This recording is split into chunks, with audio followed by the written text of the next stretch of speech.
bit much, huh? Oh.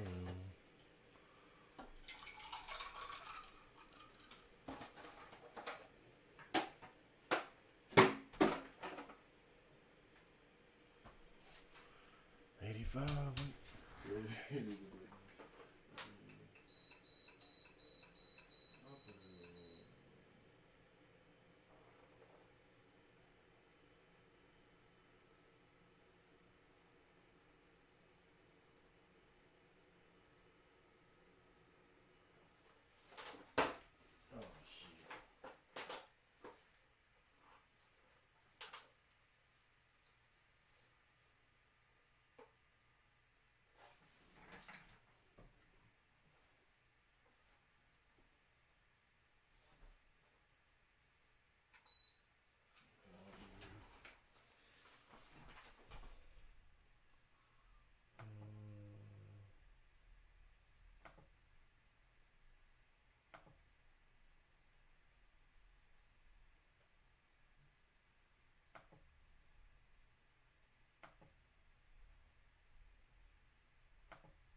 OBS disconnected yet again.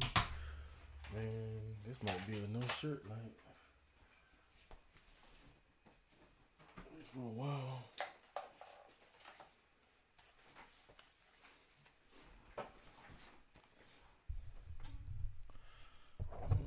With the skirt.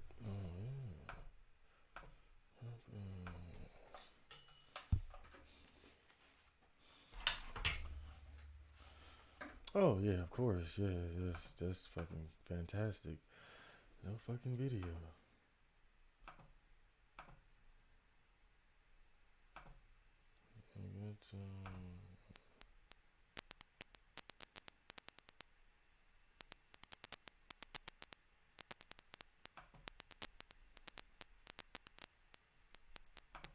got, let's see. No way, man.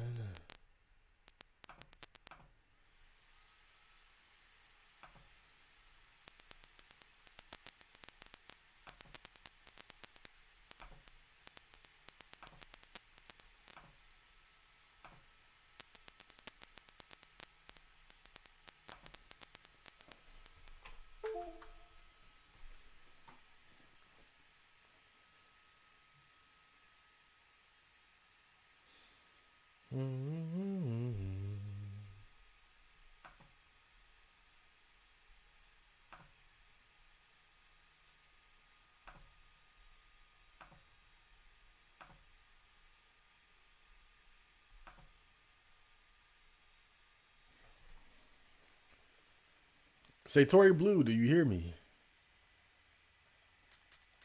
Why did it take a while to kick in? Say Tory Blue, do you hear me? Am I heard? Microphone check 1 2. Does anybody hear me? Okay. Well, it's been a decent day. I think I slept a bit too much, but I did get a couple things done. I just want to go ahead and finish Resident Evil 1 since I was playing it all weekend on stream. So, but I didn't get to finish it. So I said, oh, you know what? I got to go back and finish this damn game. Ah, we're back. We're back. But yeah, it was a decent day. Oh shit, all this stuff.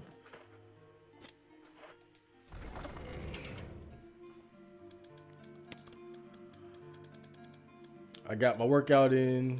I worked on some music. Cleaned up. Added some things to my porn folder. You know, the basics, the everyday things, you know. Would this be enough? This wouldn't be enough, right? This wouldn't be enough. Let me see. Damn. That's so questionable. This could be enough though.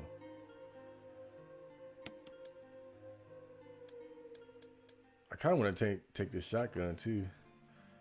But then I'll be filled up. I'll be filled up, man. Damn. All right, let's do it. The new beat was great, by the way. Yeah, you know what's funny? When I was making it, I didn't like it. I was like, but I realized that even if I don't necessarily like a beat, because I kind of have this bad habit where it's like, I wouldn't say I'm a perfectionist, but I have a bad habit of wanting like every beat to be up to like a certain standard.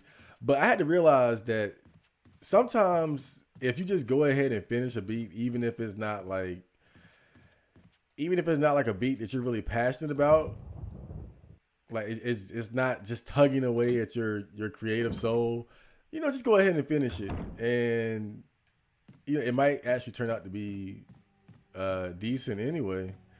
And that's kind of what happened with that beat. I really didn't like it that much. But I said, you know what, I'll go ahead and just finish it.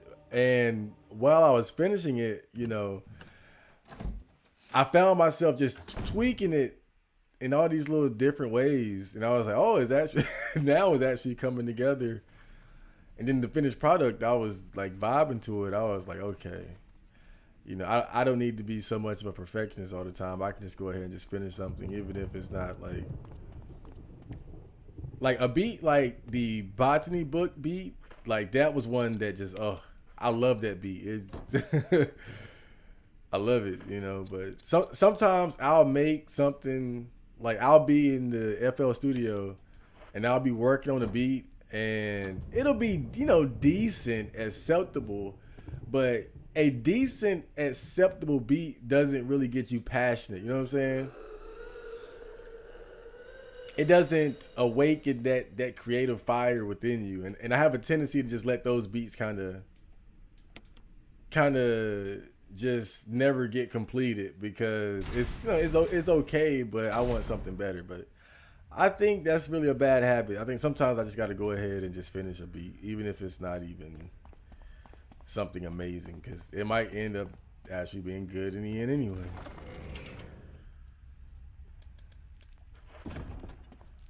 But I got some better stuff than that in the chamber.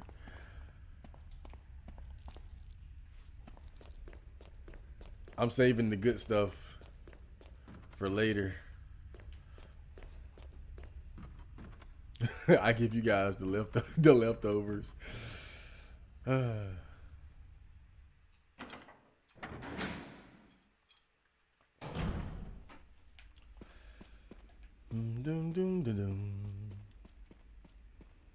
So I think next we got to fight Lisa Trevor.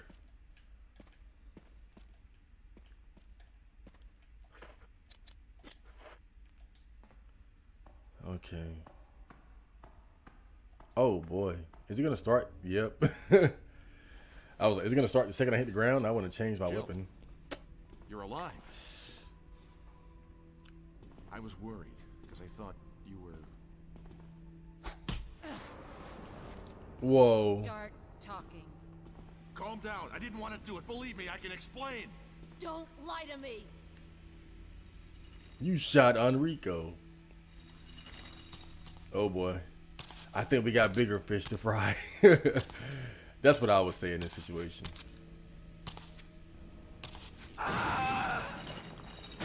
Oh, damn.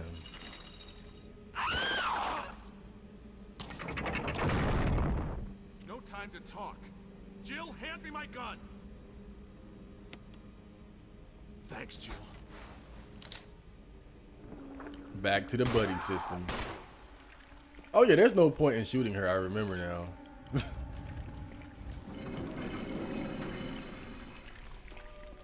You actually just want to.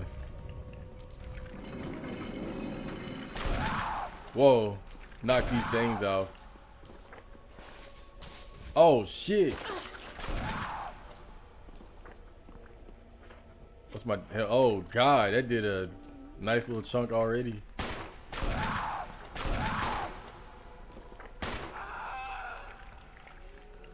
She really like just hopped. Oh fuck, hopped the fuck over here like Spider-Man or some shit. Give me Barry, please help. Look at her, she's coming towards me. Oh man, the frames on that attack is ridiculous.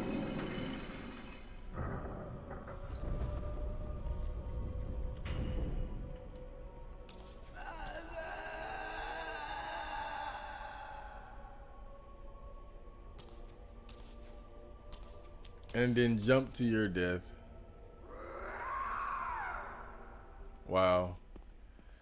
Yeah, that's a sad tale. The tale of Lisa Trevor. Inside the coffin is a skeleton. Wait, there's something else. A family picture. Oh, it's a letter. Yeah, we're good. We know the story of Lisa. Where's Barry? Well, Barry, you got some explaining to do. I don't believe that thing's really dead. Leave this place up to me and go on ahead. Okay. Wow, y'all not even gonna talk about the betrayal and how he tried to point a gun at you earlier? That's kind of okay. And then gonna say it's not what you think. Actually, it's I don't know, Barry. View from the Cockpit is one of my favorites. I listen to it quite often. Get high, close the blinds, have it on my big TV connected to the subwoofer. That shit is. That's definitely one of my best beats. That's that like, and I think part of why it's special is because you know, a lot of times I make beats with the intention of rapping to it, so I kind of limit myself as far as like what I do to the beat, because I always got to think, you know, somebody's vocals have to go over this. But with View from the Cockpit, I didn't look at it that way. Like I really just I made that beat like it was gonna be in a video game or some shit. And I think that's why that beat is so special, because it's not limited by how I would have had to make it to just suit somebody. I mean, look, you can rap to it, but I didn't make it with the intention to rap to it. And so I just really went crazy with I really went crazy with the sounds and the production and whatnot. So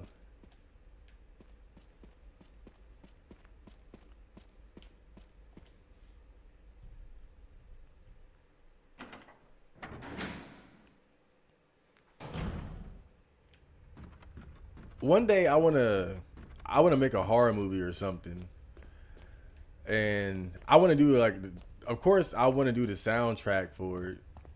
I think that'll be interesting. Like having to create the vibe.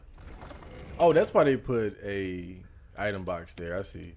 But yeah, having to create the vibe for. I just realized I brought all these guns and didn't even need it. That's funny. Okay, but yeah, having to create the vibe for like my own personal not personal, but you know, my own indie horror movie or something. I feel like that would be cool.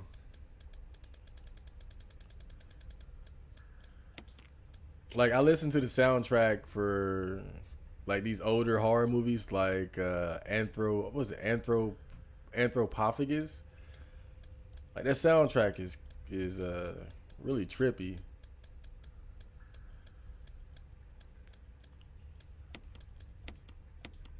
What should I bring?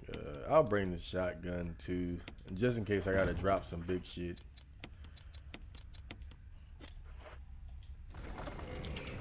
But yeah, this stream is mainly just so I can finish the game, because we're right at the end, so it shouldn't be too long. I might be here for about an hour and 30. I was thinking about doing the Chainsaw Man Volume 3 just tonight too, but I don't think I have enough time, because I want to start working on this this beat that I started earlier. It's got some potential. I put it like that. It's got some potential. And I got to start polishing up the next botcast. That's gonna be fun. Okay. You should do the horror movie, man. I know it'll be great. I listened to one of your old songs. I really enjoyed it. Something about Chainsaw or the Devil, Evil Dead or something. Don't quite remember. That must have been Evil Dead.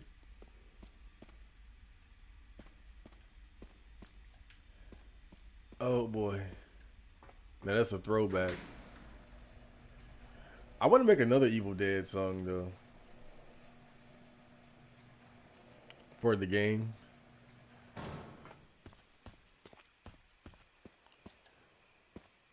But one of my dreams is definitely to make a horror movie.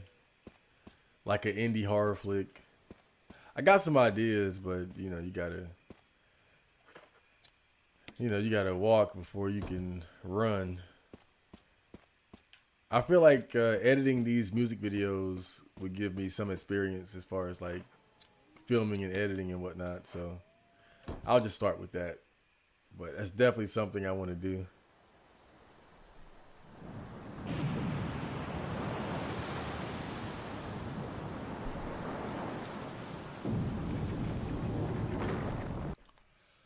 Ba ba da ba da ba ba ba da da da da da ba da ba ba ba da ba ba ba da ba ba ba da.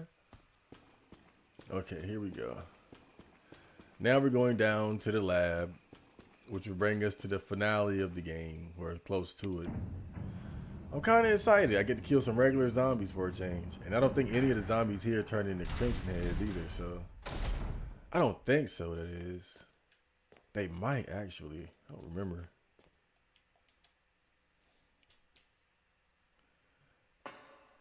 But I don't think I killed any Crimson Heads this whole playthrough. I mean, I did once, but I didn't save that. So I was able to avoid them for the most part.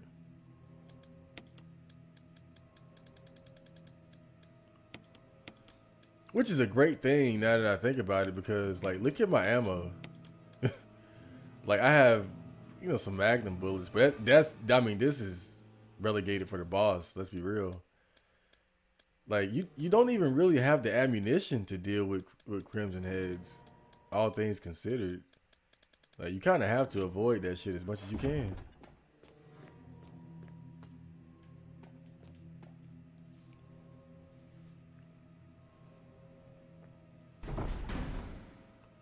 And it's not like I was wasteful. Oh, so there is.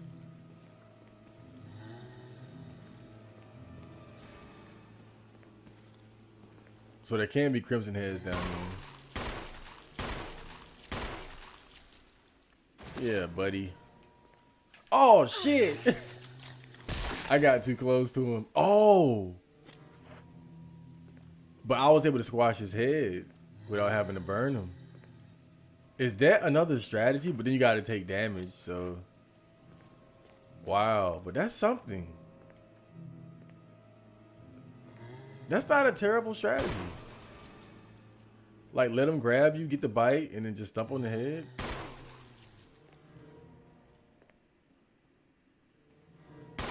I'm trying to lure him over here. I can't tell how close he is, though.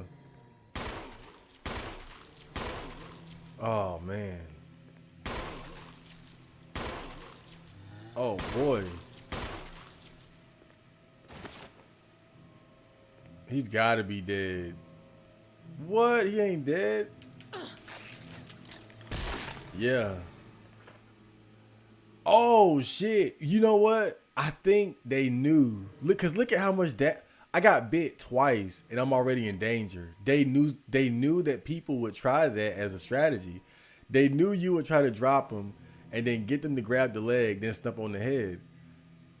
That has to be intentional, because that's basically a way to avoid them turning into Crimson Heads without having to burn them, because it's a guaranteed destruction of their head when they grab you on the ground and you stomp on it. Like I'm in danger, dude. So that's not gonna. That's not gonna cut it, man. Oh shit. That's just not gonna cut it. I think I'll go ahead and burn him. Just get it out the way. Let's get it out the way. Work on the beat on stream, maybe. I'll be around. I'll be around for a few hours. That wouldn't be a terrible idea. I used to do that more often, but you know, I'm pretty secretive. I'm pretty secretive about working on my shit.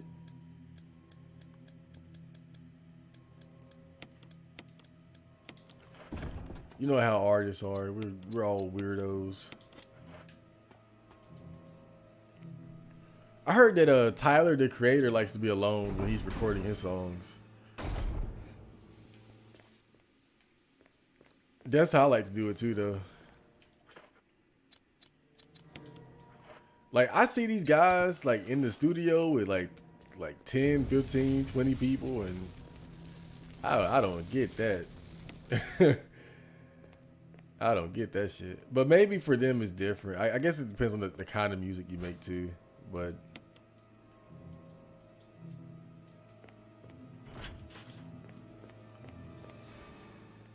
like, I wouldn't say it's embarrassing, but it's like when you're working on a song, like, you're still like kind of trying to figure out how things are gonna work. And so you doing that in front of an audience seems like it could be pretty awkward.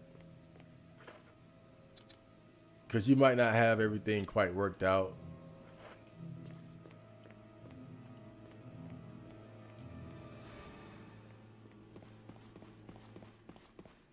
Like, I know sometimes I'll start recording a song and I'll be like, this ain't turning out how I thought it would. Imagine having like 20 people in the studio when that happens. Like, yeah, I'm sorry guys. I think I might have to cut this project a little short.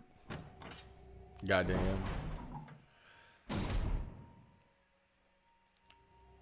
I can't wait for you to, when you drop whatever new music you're hiding that you consider good, man. I get very happy when you drop a song. A new song should be coming out any day now, really. I'd already uploaded it to DistroKid, which is how I get my songs distributed to streaming sites and shit. So have you released the locks? Okay. So I would stay glued to Spotify if you want to hear something new. It might even already be out. I don't know. I don't know. But it'll be any day now. You can't carry any more items. That's great. Examine this. Literally one green herb. That's just great. That's, yeah.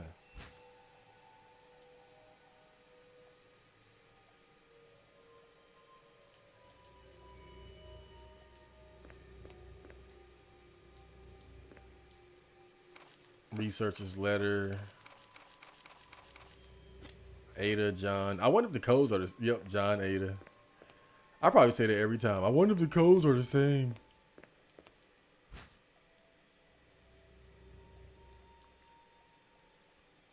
I wonder if the codes are the same, man.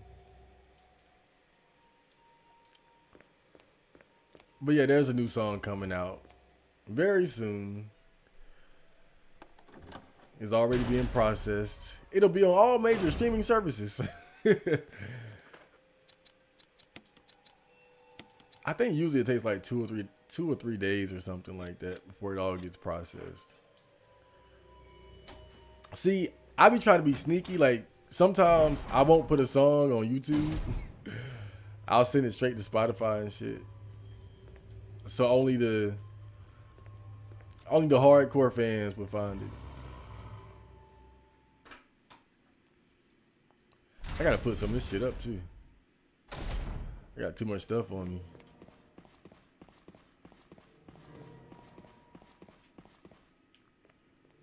every time I play this game, I'm in awe in how good it looks.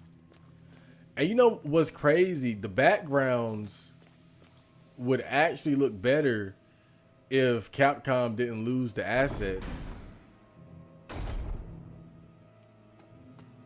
Like, if you pay attention, you'll notice, like, this is the HD remaster, but you'll notice that the 3D models of the characters look significantly better than the backgrounds. Because the backgrounds are really, like, I believe are, like, stretched out and stuff because they lost the original assets for those. So this game would actually look better if they didn't lose those assets. I try not to think about it too much though, because it's kind of sad that they lost that shit. But the game still looks great. You know, it's just it could have looked even better if they had it. Yeah, I'm gonna go with this. I really don't have a lot of ammo. I'm gonna go ahead and take this shotgun here too, though, and just use this one bullet. Might as well get rid of it. Might as well. You're my favorite artist. You know what? I feel the same way. I'm my own favorite artist as well.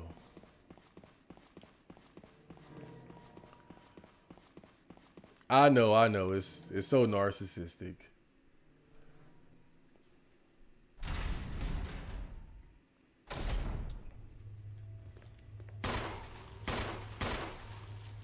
Oh boy.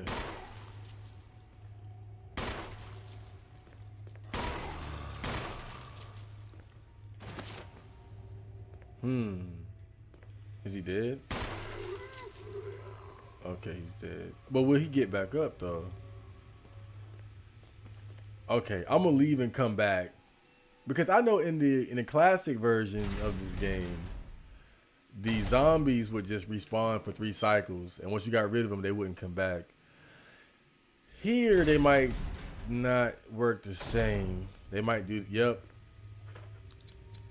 So you gotta burn these, which I would definitely do.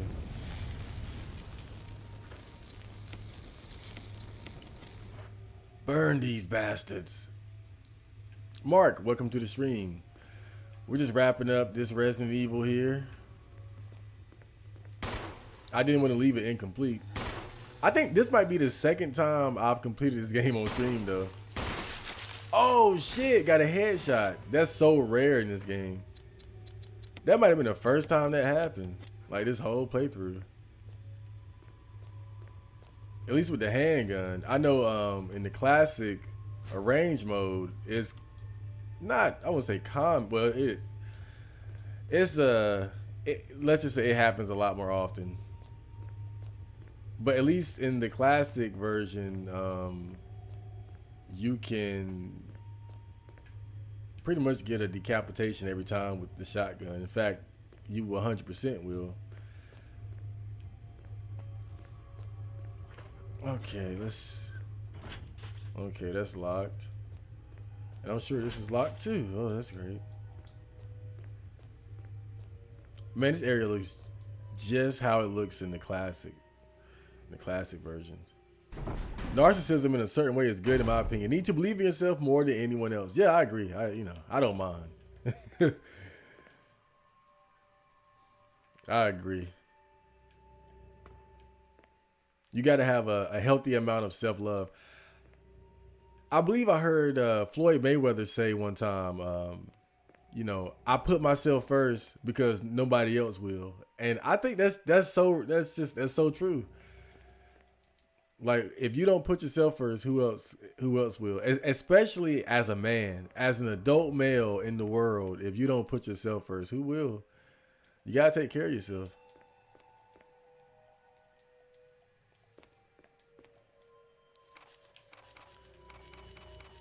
V-Act.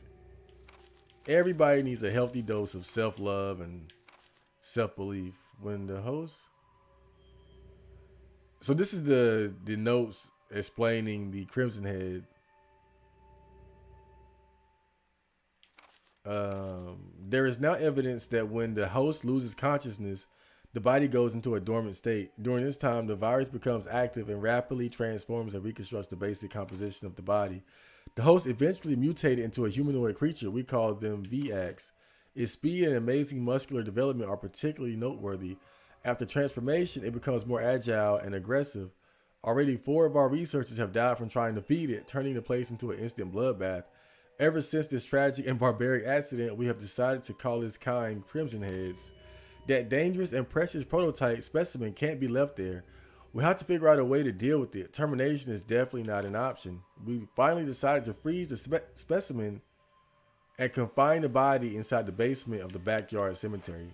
That was the Crimson Head that I fought earlier. Way earlier. Wait, is one of them gonna come out now? Hold up. Hold up now. I feel like something suspect's about to happen. The cadavers are frozen, wrapped in body bags. Is that shotgun ammo? That right there looks like shotgun ammo so much. I guess it's just wishful thinking.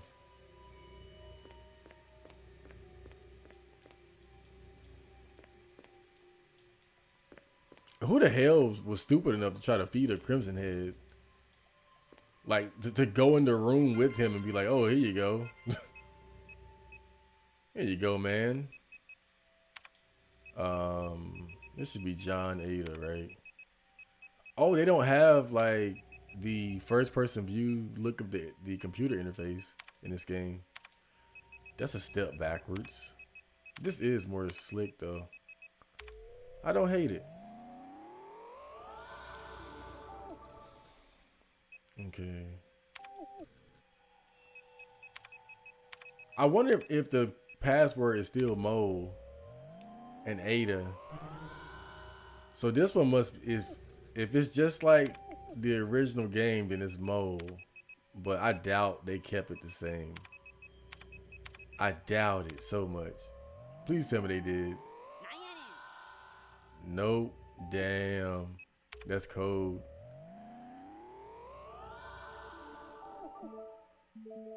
Damn.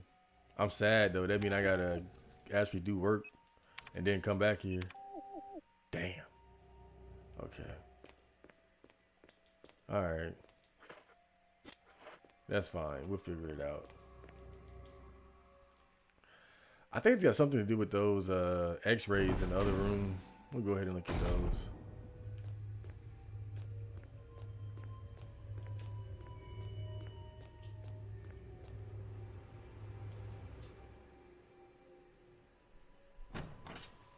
If anybody's looking for a good streaming site for movies, in particular horror movies, but you know, they got all genres. I recommend Look Movie.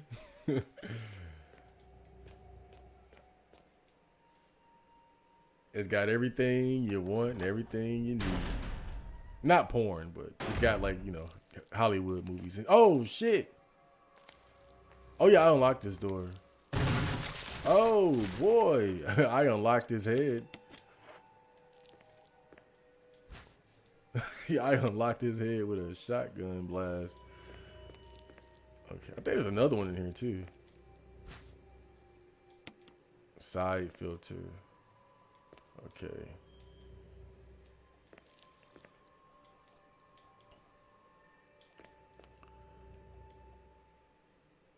There seems to be something behind this sturdy door. Nah, I'm good.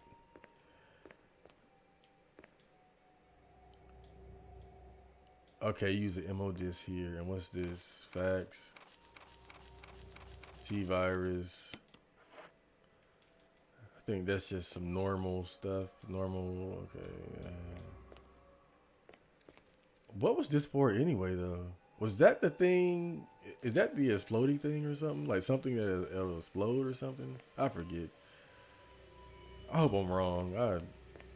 I hope I'm misremembering, but I feel like that's something that I gotta walk with or something. Oh Lord. Okay.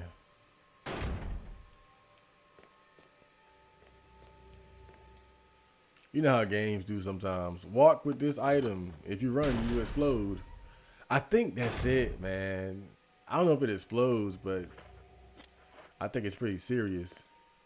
What's this? Yeah, let's take the x-ray. Let's examine it. What's going on here? Clark David.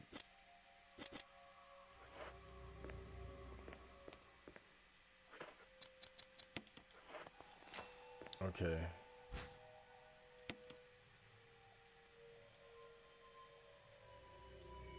To use the electronic door, place the initials in alphabetical order.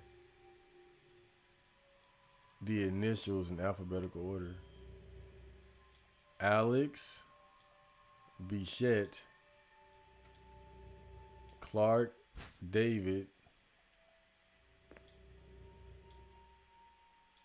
Ed Fisher, and who is this guy? Gail Holland. Well, yeah, this is it.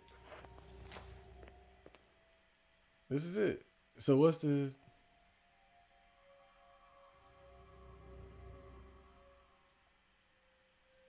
Okay. Huh. I forgot. What the hell? This I forgot how to do this puzzle now that I think about it.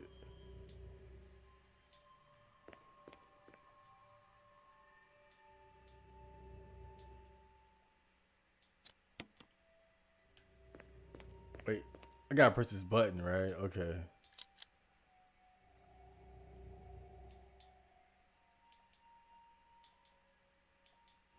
Okay. So what's that? That's the colon. So that's C. And CE.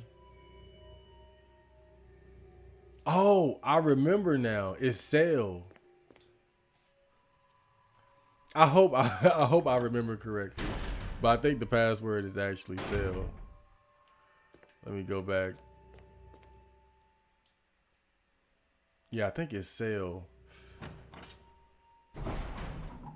I'm kind of mad that they changed it though. I can't even lie. They kept the John Ada, but changed the mode to cell.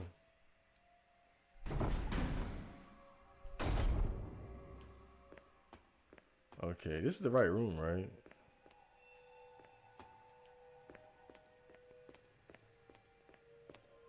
Okay.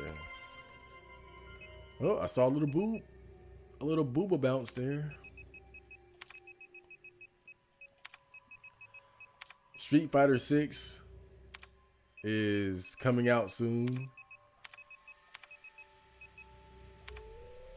Some top players already have access to the beta. I'm hearing good things so far. I think if I ever take a fighting game seriously again, I want it to be Street Fighter 6.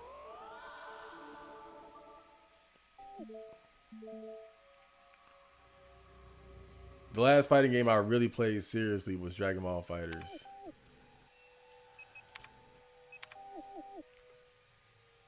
I don't know if I ever get back into that though. Like some of the changes they've made, particularly the release of Lab Coat 21, seems to really fuck the game up.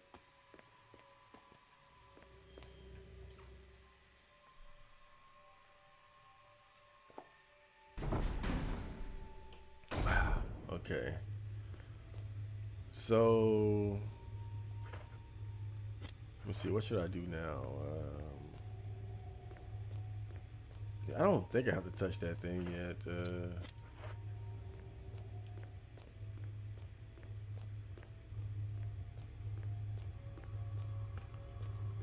But I believe it's still locked. Oh wait, this one is on. Oh no, it's not. But wait a minute, I unlocked something. Oh, I think I unlocked the door up the stairs here actually.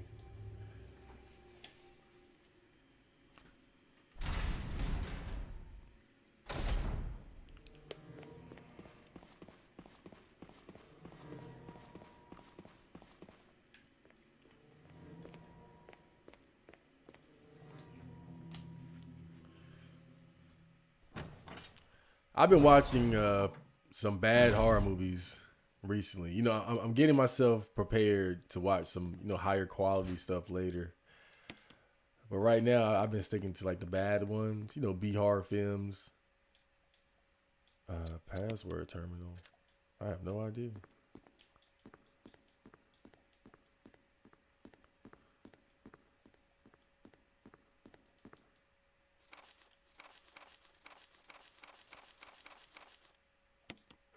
The one I watched today was I think what till dusk, from dusk till dawn. But the second one, I watched the second one, and man, talk about a drop in quality. God damn. God, God damn. The film has been set into place. View it. Okay. Cerberus, Neptune, Hunter, Tyrant. Oh, was that it?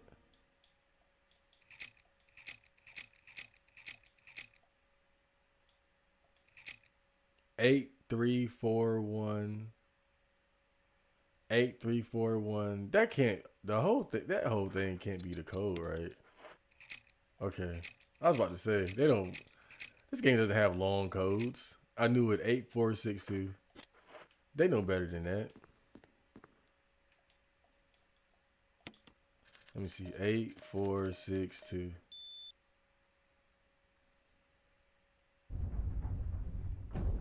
Okay.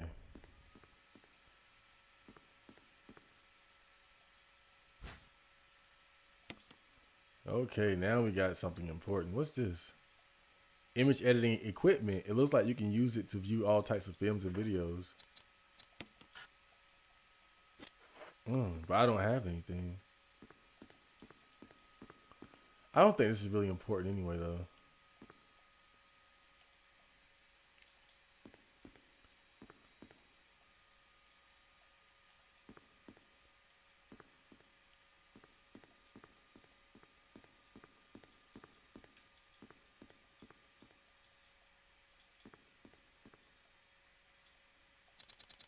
Okay, let's get out of here.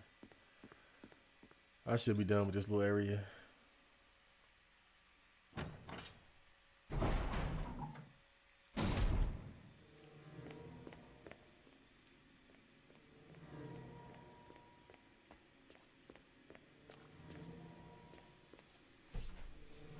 I was watching this one stupid ass movie.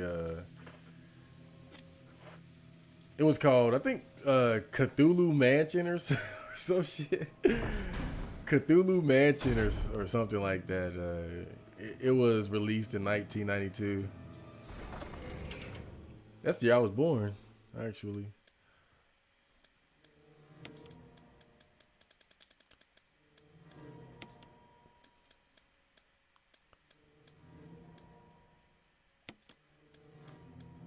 Maybe I should take both of these MO discs right. Oh, I got all three already? I'm balling. Oh, God. Okay. I know I can use one somewhere.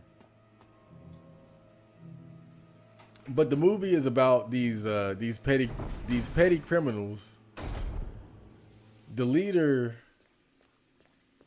is trying to buy some coke off of this guy, this drug dealer. But instead of buying it, he kills him and takes the coke. And all this happens at like a big fair or amusement park.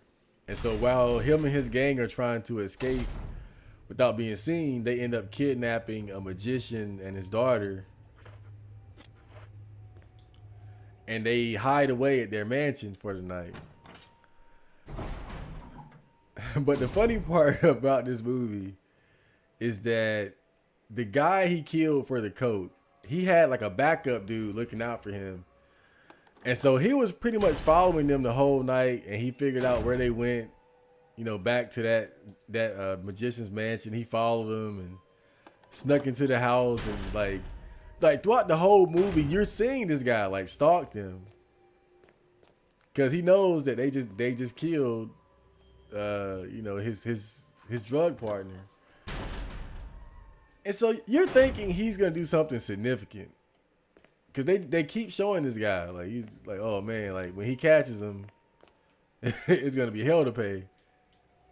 Weren't these like GameCubes in the GameCube version or some shit like that? I forget. Okay, that's one. But yet you think he's gonna do something significant. So he ends up getting into the mansion and he finds the leader. And the leader is like sleeping in a bed with his girlfriend. And so he surprises him like, hey, I found you bitch ass motherfucker. I got a gun pointed to your head and everything. Like I thought, you like, man, he's gonna do something. And the leader's girlfriend like just straight shoots him dead. Like, and that was all she wrote. I was like, God, like they gave him so much screen time. Like it was so much build up. It was so much build up for this guy, like stalking him and hunting him down. And he finally finds him, and then he just gets like murked like that. It was just so stupid. I was like, damn. They dedicated so much time to building up that whole scene just for him to get shot. Oh God, that movie was dumb as. What the hell was that? Let me pull out this goddamn shotgun. I hear something bad in here.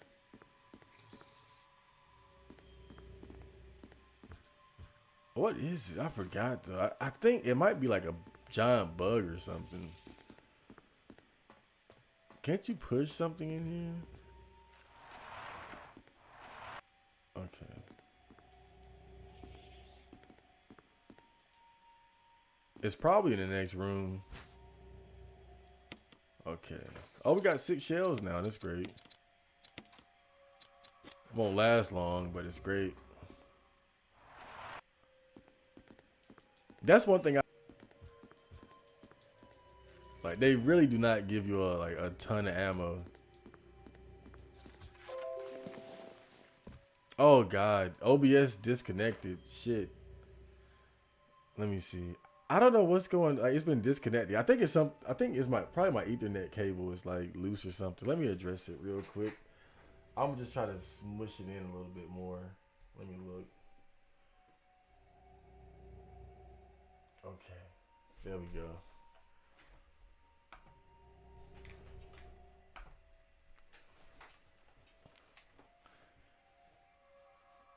Favorite VTuber, the Ghost of Lil Peep.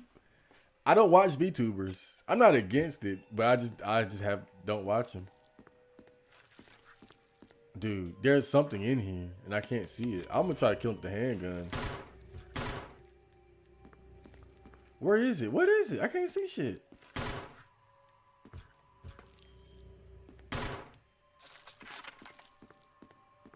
What the fuck is in here? I don't want to waste bullets, but all right, let's figure it out. We gotta face the. What is it? What the fuck is in here? Oh fuck!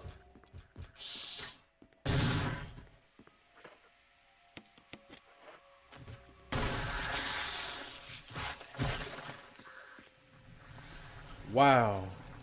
You know, sometimes you got to pull out the handgun to finish them. It helps you save, big boy bullets like shotgun shells. It subverted your expectations for the movie when they just killed the stalker, though. It did subvert my expectations, sure. But the problem was it just came across as stupid. Like, when you subvert expectations, it should be like, wow, that was cool. It was amazing. Good writing. It didn't feel like that. It just felt dumb. Like there is a way to properly subvert the expectations of the viewer.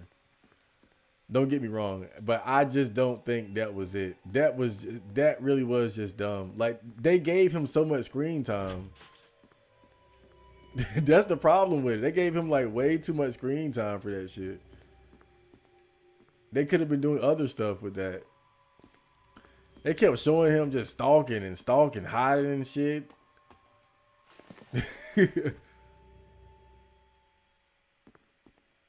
waiting in the car. I mean, oh man, I'm just like, yo, this dude, he about to go ham. Like when he find these guys, man, it's about to be over with. He got shot dead.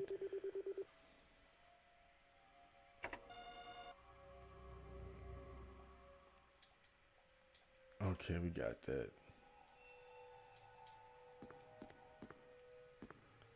But that movie was dumb as hell. But I can't lie, dude. Like I really love like those old, obscure, stupid horror movies, man. Like I got such a taste for it. But of course, every now and then I'll watch something good. There's oh man, here's a horror movie recommendation for you guys. Creep. There's a movie called Creep, and it's about this guy. He's like this amateur filmmaker, right? It's kind of like found footage shit, but it's good. But he's an amateur filmmaker, and this guy calls him because he wants him to document his life because he has cancer or like some type of terminal illness or something. And he wants the guy to document his life so he can leave something for his child or something. I think it's his unborn child or some shit like that. Do I go through here? Am I tripping?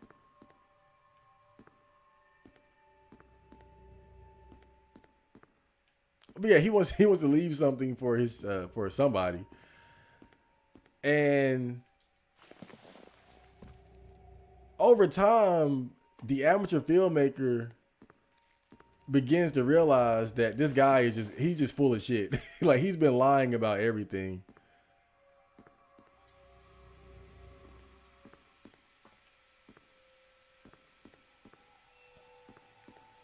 But really, like, what's so fascinating about this movie is that the creepy guy who's doing all this lying and all this weird shit, you really just don't know what to make of him. Like he's really like, it's called Creep, but he's really just fucking creepy, dude. Like he's there's no further use for this. Okay, yeah, but yeah, he's like super mega creepy.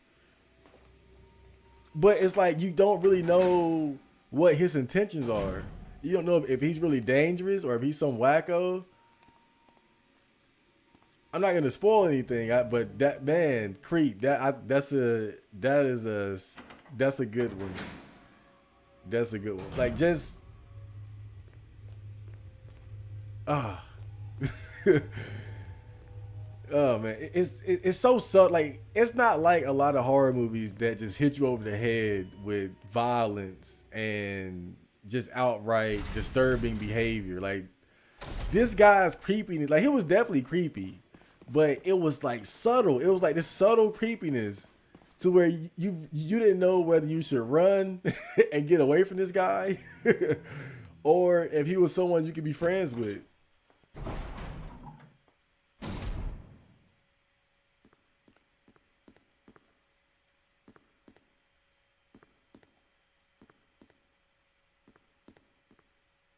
Wait, why'd I go in here? I went in the wrong damn door. I meant to go get an MO disc.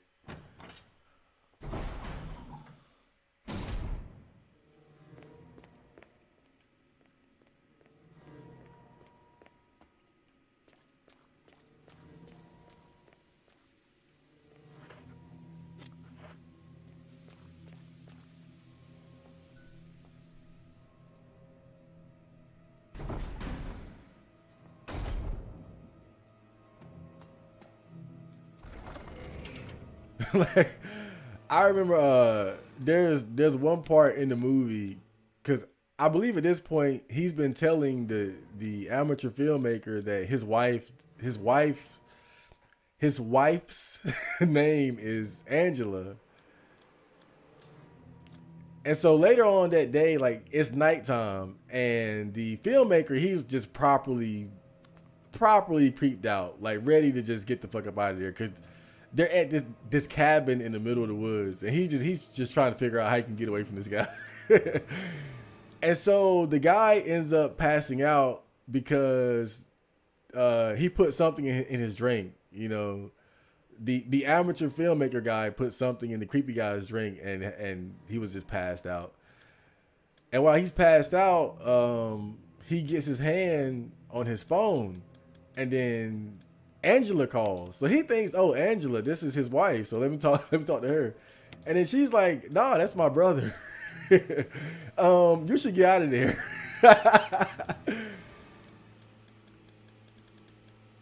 Yeah, like actually you should get the fuck up out of there.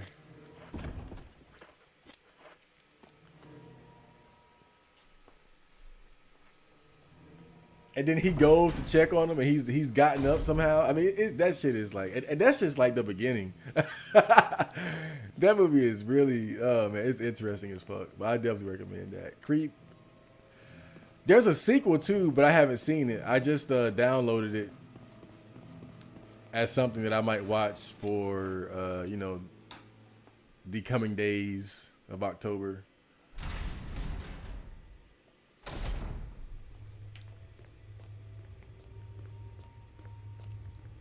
Creep is amazing. I haven't watched the second one. Maybe I will tonight. Oh, so you know.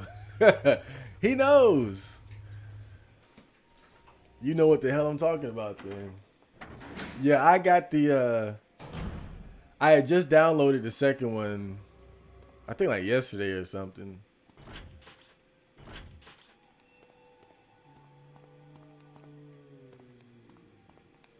Oh boy. I'm surrounded. Oh no.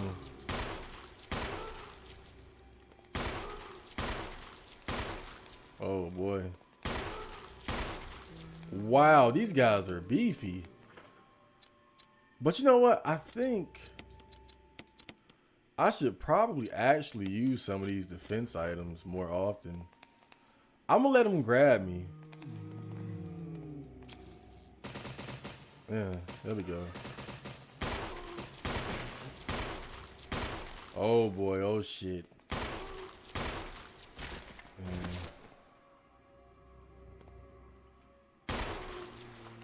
Did I see a penis? I thought I saw some penis there. Or at least a little scrotum. I saw a shiny on this guy. Okay. Alright, let me zap him. Because I got like plenty of defense items left. So I can use these to kill him if it can. And he's dead. Is this guy dead? I don't even know. Okay.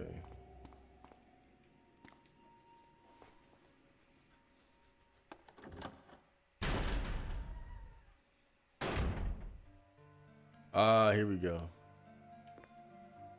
Ah, some flame rounds. Incendiary rounds. Actually.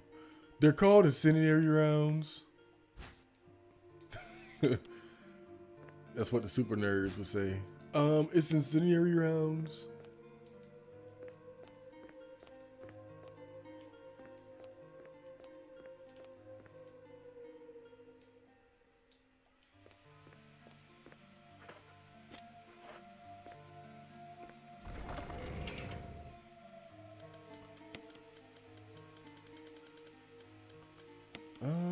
All right. Damn, I got plenty of ink ribbons, so I don't have to worry about controlling my saving habit right now. In fact, I think I'll go ahead and get a good old save in now that I think about it. I do got plenty of healing items, so, but you always got to worry about your ammo at this point in hard mode.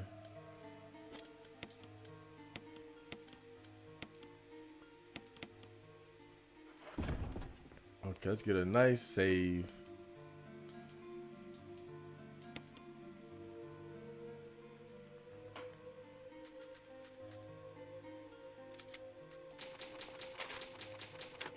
If you guys know anything about me, you know that Texas Chainsaw Massacre is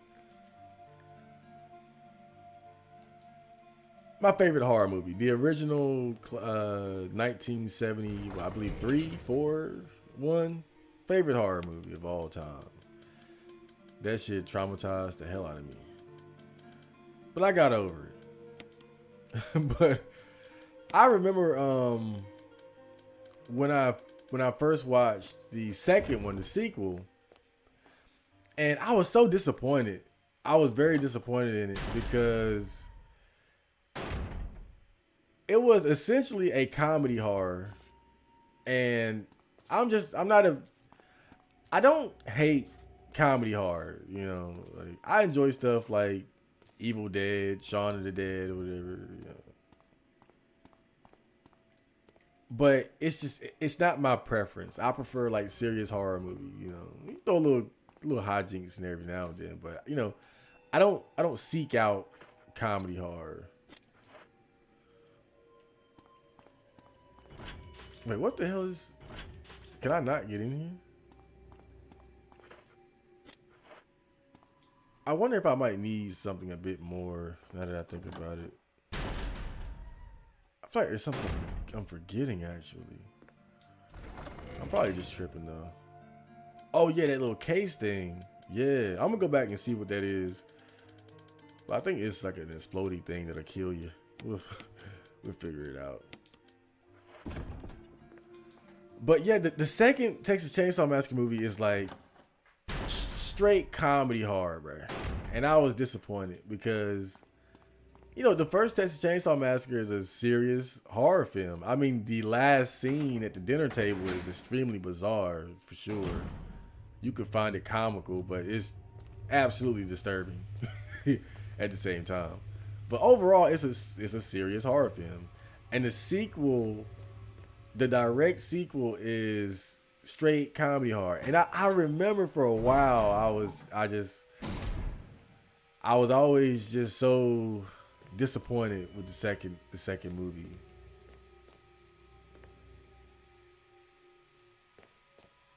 I was like, why did they do that? Why did they make it a comedy horror? And then I watched it again, and I watched it again, and then I watched it with the commentary. You know, I really dug into it, and I realized that the Texas Chainsaw Massacre 2 is actually one of the best comedy horrors of all time.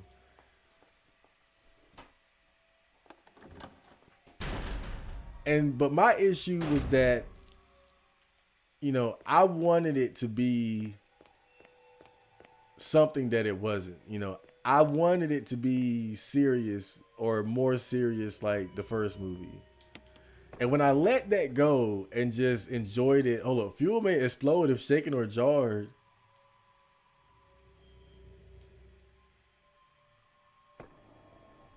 Okay.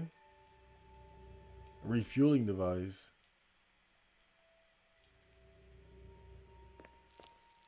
I think I gotta grab something and then bring it back here. Okay. But like once I just enjoyed it for what it was and let go of wanting it to be what I wanted it to be, I was like, yo, this shit is actually it's actually amazing. Like, this is one of the best comedy horrors ever. And it's like it's not just a comedy horror. 'Cause it still retains like that unique brand of Texas Chainsaw Massacre mixture of the macabre and the bizarre, you know, because even go back to the first movie, like that dinner table scene is something beyond traditional horror, man. I mean, it can only be described as just completely fucking bizarre. And the second movie retains that, you know.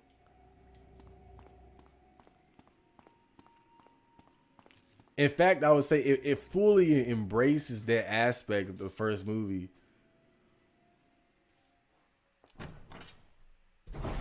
But doesn't hold back at all as far as like, you know, trying to be comical as well, I guess. Oh, hold up. Let's kill some shit.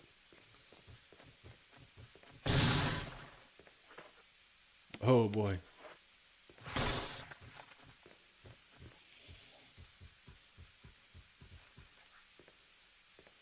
Hold up. Did I kill it? That thing die already? No way. What's this? Fuel may explode if shaken or jarred.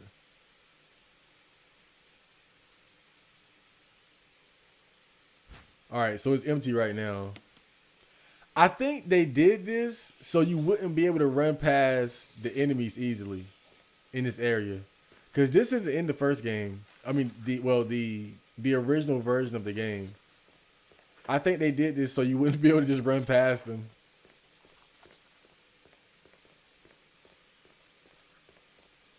You have to carry this item that will fucking explode if you get hit or run, I think. Oh, shit. Ooh. Okay. Yeah.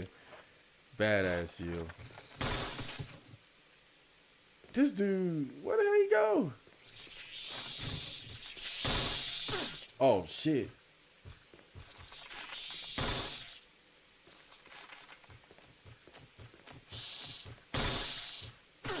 Oh, fuck.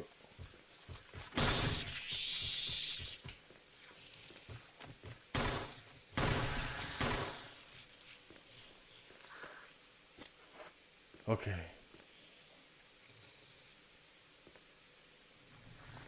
Now that, of course, would have been easier if I just followed up with the shotgun. Oh shit. But I'm specifically trying to conserve ammo here.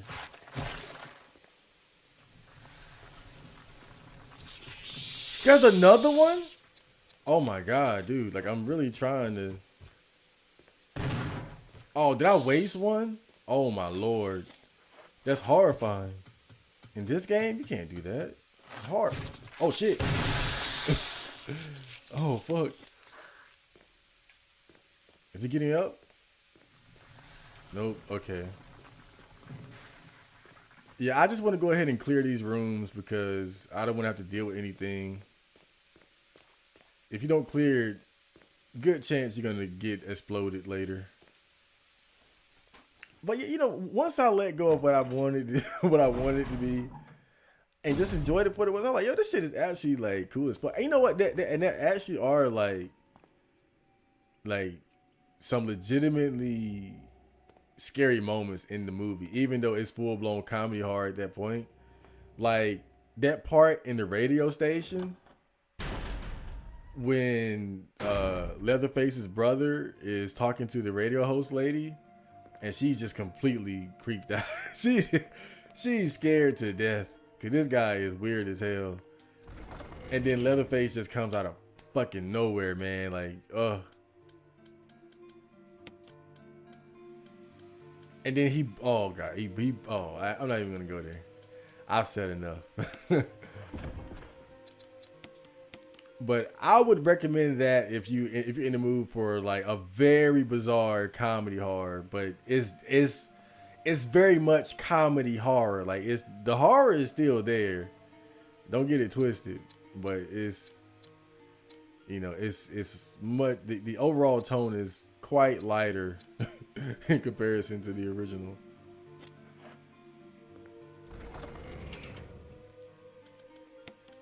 I might take the self-defense gun with me. I think the self-defense gun is like equal to like one magnum shot or some shit like that, actually.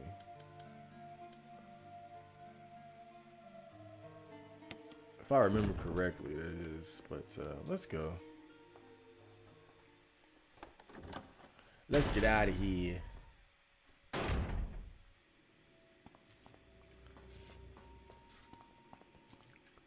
They just released a new Texas Chainsaw Massacre movie. It's stupid as hell. It's stupid. It's very dumb. But you know what? I actually kind of liked it. The one thing I think that really ruined it was there's a scene where Leatherface is on a bus, and that's all I'm gonna say. That's all I'm gonna say about that. But to me, that ruined the whole movie for me. Like the movie was, it's already just, I ain't gonna say not good, but it's stupid. But I can roll with a stupid horror movie, you know. That ain't nothing new to me.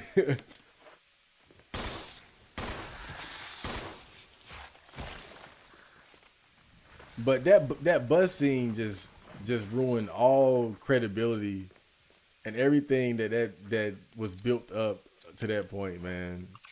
I was like, wow, like you guys filmed this scene, edited this movie, put this scene into the movie, watched it back probably dozens of times, and was like, yep, this is okay. Like, how does that happen? Like, yeah, oh yeah, guys, this is it right here. Oh, that was a great shot. You know what? I always got to shout out Carcinogen because watching him has really given me the confidence to do certain things that I normally wouldn't do. Like try to finish enemies off with a handgun after hitting them with the big shit.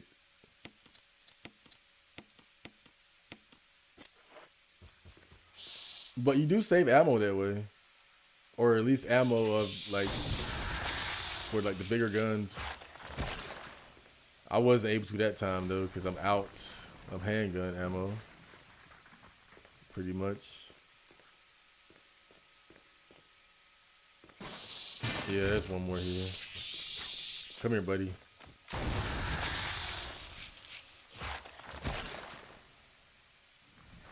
What's this? Oh.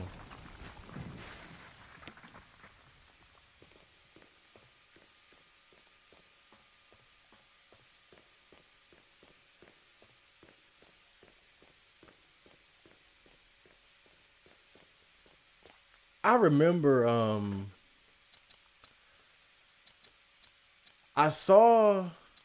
I forgot, oh look at all these zeros. But I forgot what it was, but I saw this this video, I think on YouTube, and they were talking about like a filmmaking rule. Not necessarily a rule, but it's like this belief in filmmaking that like everything should have a point or a purpose, you know. Everything that you emphasize in a particular scene or shot should like come back at some point or have a certain amount of significance.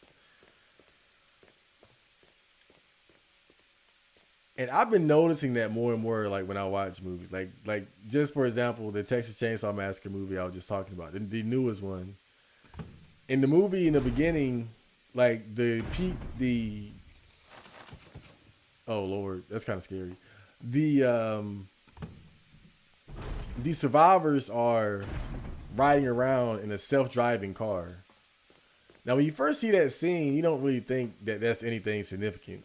But then much later on, it's like, oh, that's why they showed that. But stuff like that always just reminds me of what I heard about, you know, again, anything that you emphasize in a particular scene or shot should have like some sort of significance, either in the immediate future or later on down the line. I think that's a good example of that.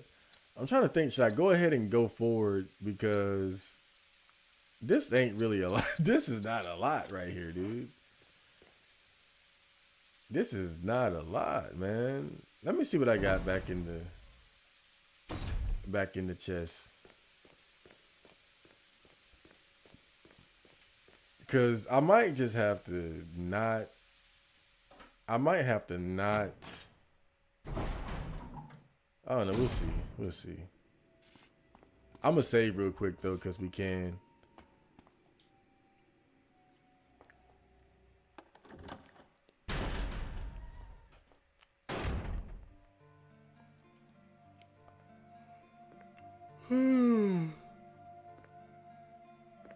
Bum bum bum bum bum. Let's see what we got here.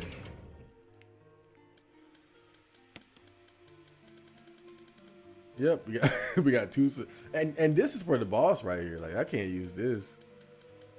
That's boss shit. I mean, they really just got me out here with nothing, dude. Y'all got me out here looking bad. I'll put the handgun up for now.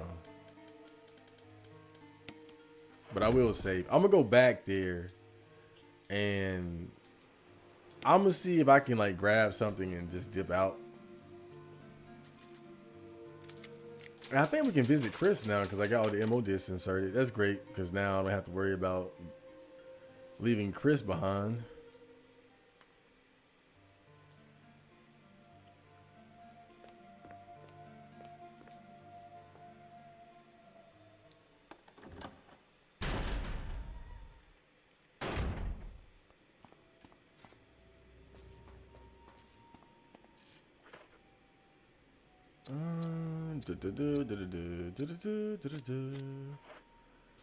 Okay, I wish there was like a way to bait the bait those bug creatures into grabbing you, so you could like use a defense item on them. But it doesn't seem possible. They just get. I think you can use them on them. I'm not sure though. Looking back, I probably should have used them more.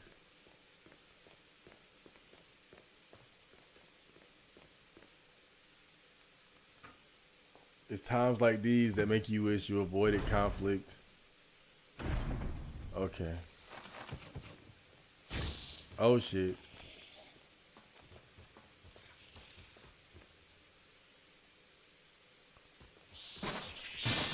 Oh fuck. There's nothing in here. There's nothing in here, man.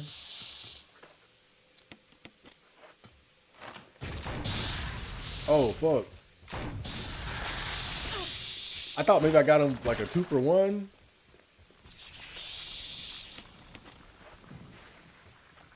Let me see if I can get him with this. Whoa, shit. I blew him the fuck away. Hey now.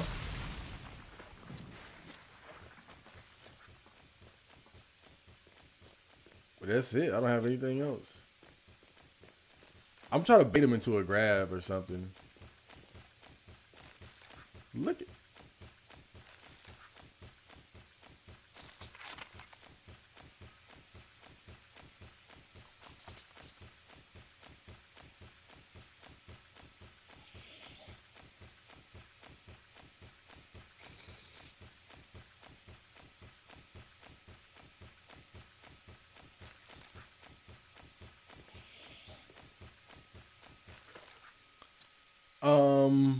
I wish I had my knife right now.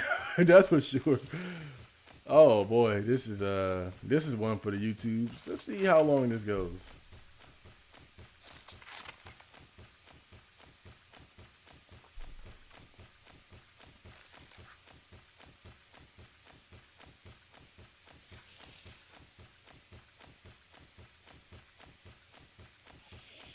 It's a glitch in the system.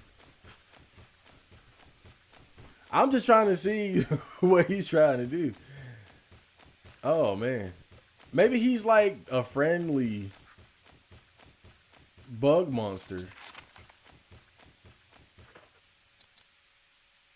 It could happen.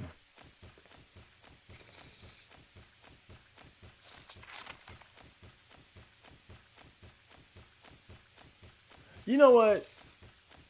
There's this lady in my area.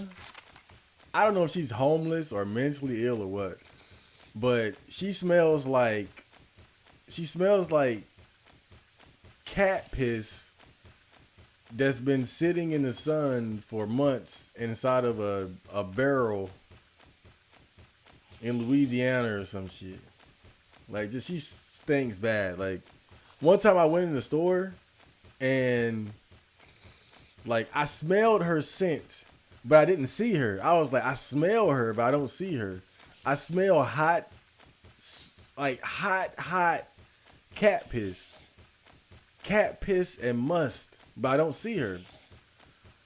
So I was like, maybe I'm tripping, but she was in the store, but like way on the other side of the store. But what I'm saying is she's so stinking that she leaves a lingering trail of the aroma of cat piss wherever she goes. That's not the point. We all know she stinks. I don't know why. I don't know who she is. But the other day, I saw her when I was driving. She was by this telephone pole. Or is it just a basic electrical pole? I'm not sure. But she was by one of those big pole things, right? And she was just walking around it in circles. Like, she would just kept circling the damn thing. I don't know who she is. I don't know where she came from, but she stank, and she does what this bug is doing to telephone poles. And that's the story of the day.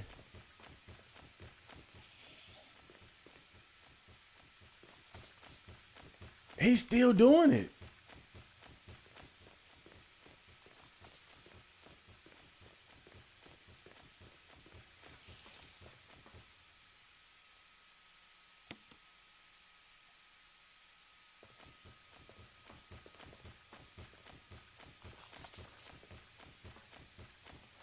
Whoa.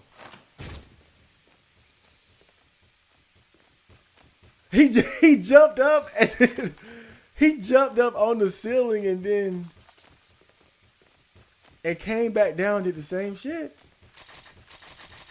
I don't have any ammo left though. All I have is my Magnum and I'm saving that for the boss. This is crazy shit. I'm gonna go get my knife and come back, but he'll probably be regular by then. I'll bring the Magnum too. I can give him one bullet just to clear the way, but that's all I'll give him.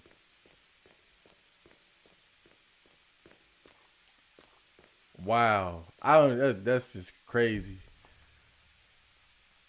I've seen some weird shit in Resident Evil, but that's probably the weirdest as far as like enemies. Like a lot of times you'll see enemies with like bad tracking and they'll get stuck behind stuff trying to get to you or whatnot. But that's next level right there. He circled me and didn't do anything. That's some new shit right there. That's some 2022 shit. I might have been the first one to discover that.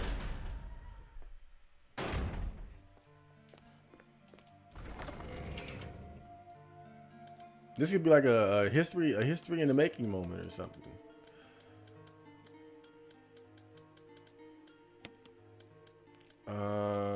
I can put this up for sure. Yeah, I'm gonna give him one of these. Why not? I'm taking my knife too though. Okay.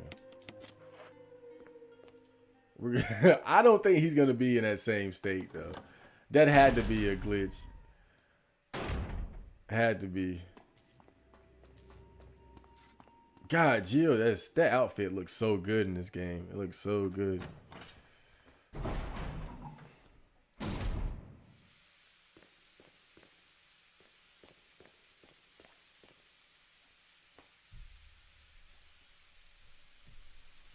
You know what sci-fi horror movie I think is really good, but people don't talk about it anymore, is The Faculty. I really love that movie. I think I'm gonna watch it soon. I really love that movie. It's the one when there's an alien invasion at the high school. He's not here. Okay. Okay, I don't think he's in that state anymore. Oh yeah, he ain't fucking around. He ain't fucking around.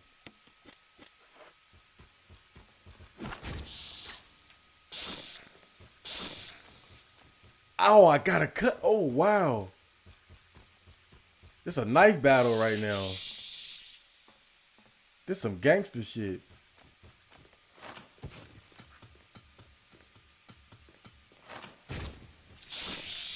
Whoa, oh my God, this shit is crazy. I'm knife fighting this dude.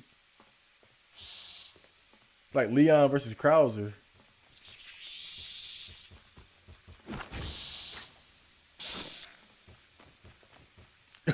Wow. Oh, fuck. Yeah.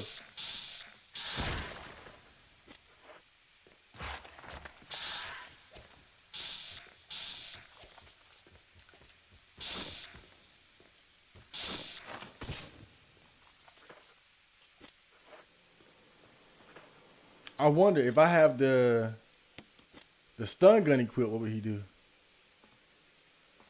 Could I still get out of that move?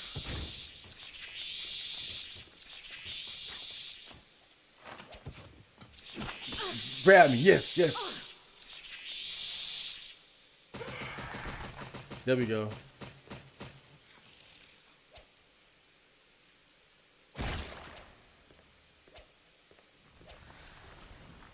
Wow. What an epic battle. Damn. Oh, shit. I came in here with a knife and some defense items and held it down. Didn't even have to pull out the Maggie. Oh, God, man. Carcinogen would be proud.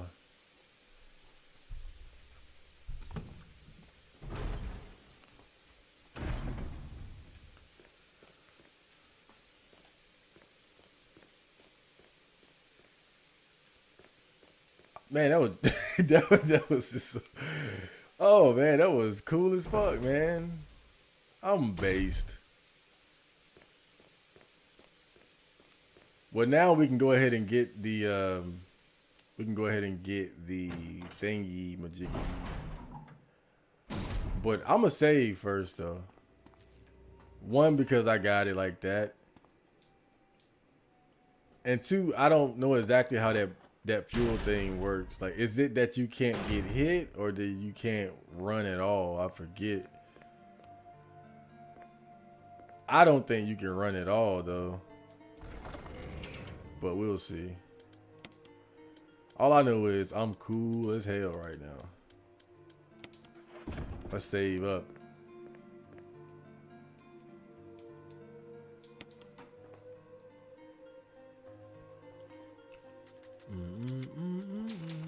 Oh man, I was watching The Crazies earlier. The Crazies is it's basically like yours, like a zombie outbreak virus movie, right? But it's a bit different because it's not like your typical zombie movie in that the people who are infected aren't like completely mindless. Like the virus is like more complex than that, and it seems to affect people differently. Like most people end up becoming psychotic killers, yeah. But some of them just do like weird stuff. Like there was this one guy who just wouldn't stop laughing. There was an old lady who went around asking, like talking to dead bodies and shit. But even the people who end up going psychotic, like they don't, it's not like a let me eat your brain type thing. Like they just want to kill you. Like they could just randomly pick up a bat and just beat you to death or something like that.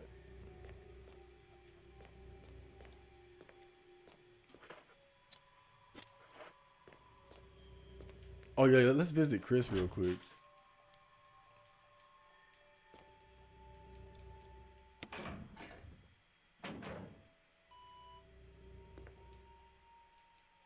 Oh wow, this isn't tedious at all.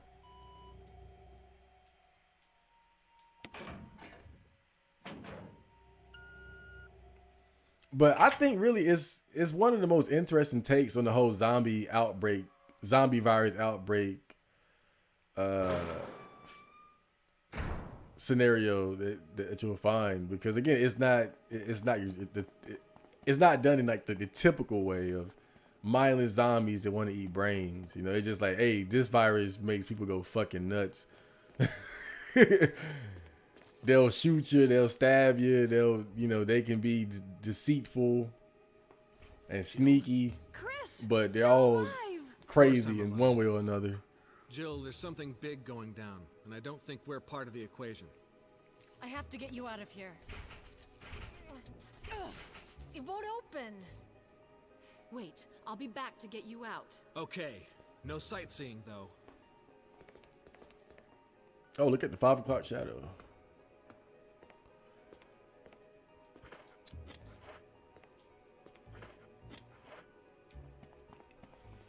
The good thing is you can use the directional pad and you won't run at all using that. So if I can't run while holding that fuel case, then.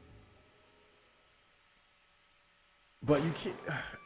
I want to try to run, But I don't want to tempt fate, you know?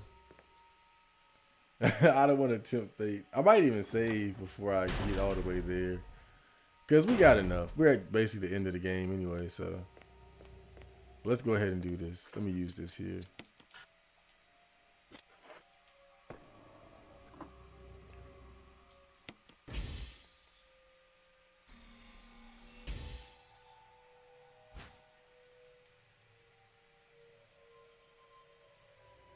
Running could result in a fatal explosion. So yeah. No more running, guys. But I believe they did that because they knew in the classic version of this game, players could just run through that last part with those bug enemies. You know, players could pretty much, you could really just run through there, grab whatever you needed to do, you know, just do what you need to do and get past them. Like, they're not hard to maneuver past. That's the thing about it. Especially because they have a tendency to like climb on the ceiling. Look at that boob bounce. Oh my God, man. I swear Jill is a real fox, man. I keep thinking of taking off those boots. Imagine the smell. Okay, let's turn the perversion down, eh? But my favorite thing about the crazies is that one of the main characters, one of the survivors, is the sheriff's deputy named Russell, and now he has the virus, but it's affected him differently. In that it's made him like more violent and reckless, but I guess because like he's a deputy, it's like all of that psychotic energy is directed towards surviving. And so he just ends up being like incredibly reliable. he ends up just being like incredibly reliable throughout most of the movie, because even though he has the virus, like it's making him psychotic, but in all the right ways.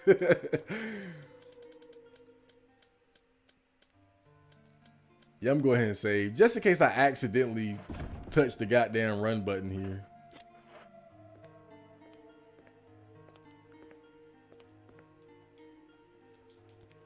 But I just thought that was cool how the virus affected people differently in that movie. Most people, yeah, just went violently crazy, but then you had some exceptions too that were kind of more like weird. They had more like a weird reaction to the virus.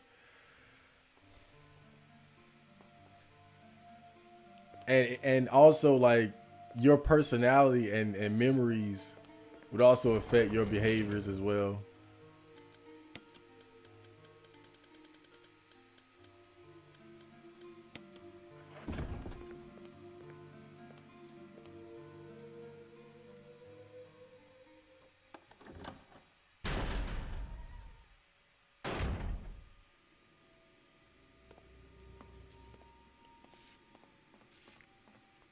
Okay, we gotta walk.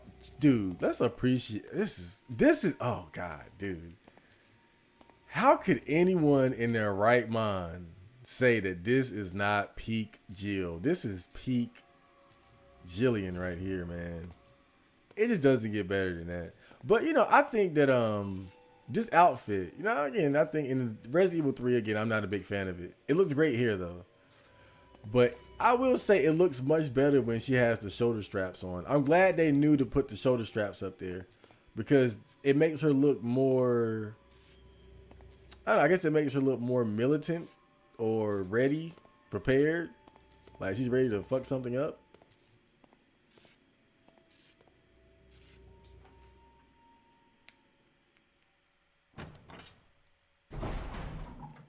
And that bug must have autism. I think it was like some type of, well, obviously it was some type of glitch. But I never seen that before. But those enemies, like, there's an official name for them. I always forget it. I just call them bug. Bug. I ran.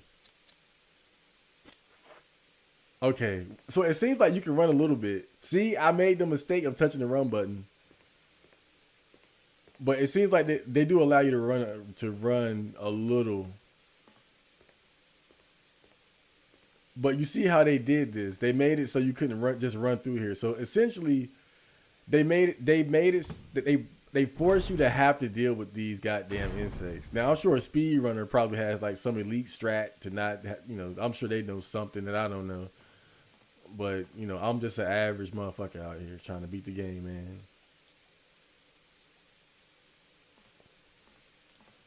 I'm talking about for average mofos like myself. There's no power to the main elevator. No, we need the fuel thingy. Okay. But where do you put it at?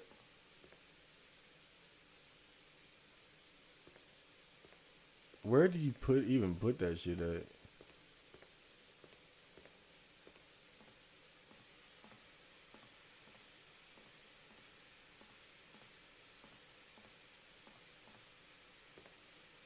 Oh, wait a minute. You don't put it in here. I just remember. It's like, you got to put it in that first room, right? Okay. My theory might be a little off.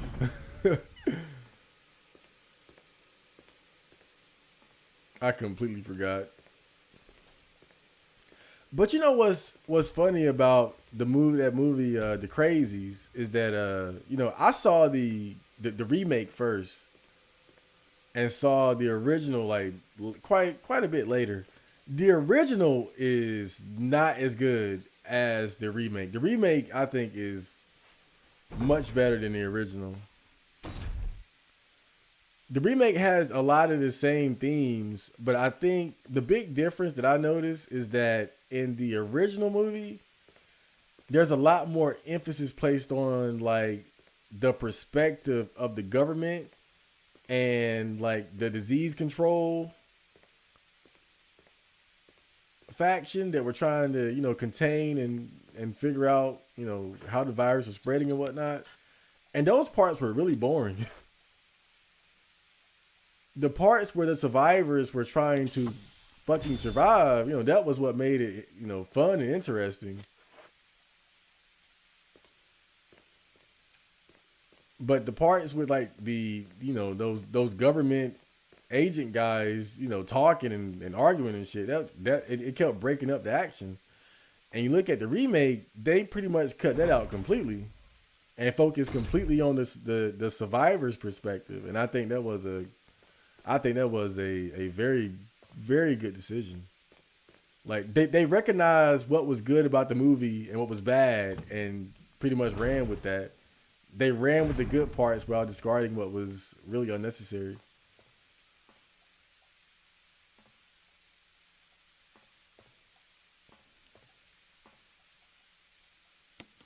Okay.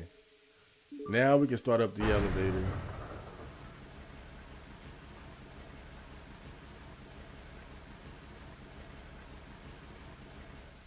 I beat this game in under 3 hours one time. I was following the direct guidance of the speedrunner, of course, but it's amazing how quickly you can beat this game when you know exactly what to do and how to do it.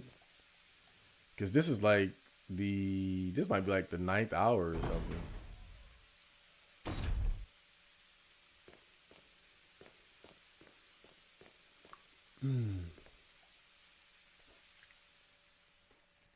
This might be a controversial take,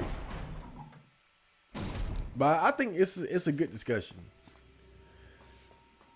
Dawn of the Dead. I've been thinking about Dawn of the Dead, and I think that the remake might be better than the original.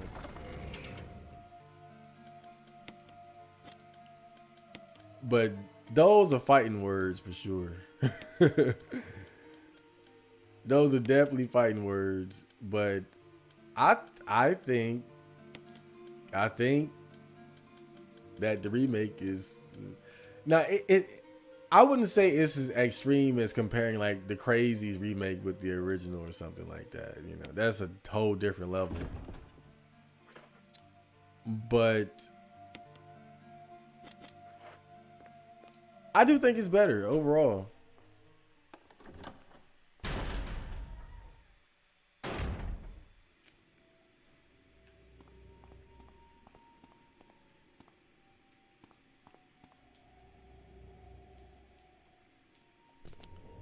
But I think both of them two are different. They're very different. Like the remake focuses a lot more on the action. Barry, You could have at least waited up for me, you know? let's go. And the original is more about the interactions between the main characters and how they deal with the circumstances. Even though the remake has those elements, I think the remake really excels in the action department as opposed to the, exploring like the psychology of the characters and how they interact with each other.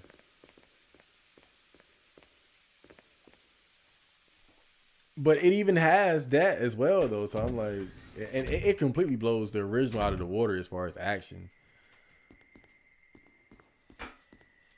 Wesker! Oh, Thank you, Barry. Barry. Well, what do you know? Didn't you already Oh, know, don't Jill? blame Barry for everything. I hear that his better half and 2 lovely daughters will be in danger if he doesn't do everything I tell him to. Wesker, you're pathetic. Well, you shouldn't worry too much, dear. You'll be free of all this anyway. Why eliminate stars? Believe it or not, that's Umbrella's intention. You're just a slave of Umbrella. Smart girl. But I think you misunderstand me. The things you mention are nothing. I'll burn all of them along with this entire laboratory. Barry, go up on the ground and wait there. Barry, You gotta love Barry. He must really be afraid of Umbrella. you and Umbrella took his family. You bastard. Oh, I hate women. Umbrella? Well, I used some carrots and sticks to cow him, but it had nothing to do with Umbrella. I just used Barry for my personal interests. Though both you and Barry seem to think I was following Umbrella's orders. what? What are you planning? I guess it's time for show and tell. This Wesker is a lot less corny than the original. But I think that's true all across the board.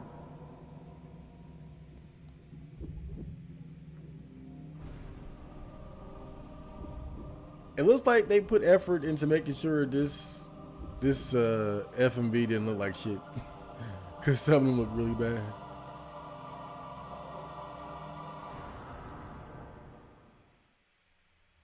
It's magnificent. Oh For boy. the sake of this thing. Wesker, you were almost You know, not corny. I hate goodbyes. It's magnificent. Oh. Barry! Forgive me. No, you're not to blame. It's Umbrella and Wesker. Yeah, What Wes. if it Yeah, meant my family? Barry. I couldn't bear turning my back on my friends again. Shit! Ah, Wesker. He got one last ha-ha in. Deal with this big motherfucker.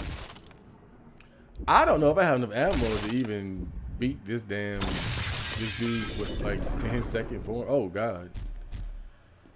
This ain't like this ain't like the first game. Jill and Barry together. In hell. You want a piece of me? Actually, What? I don't know. Something about you though.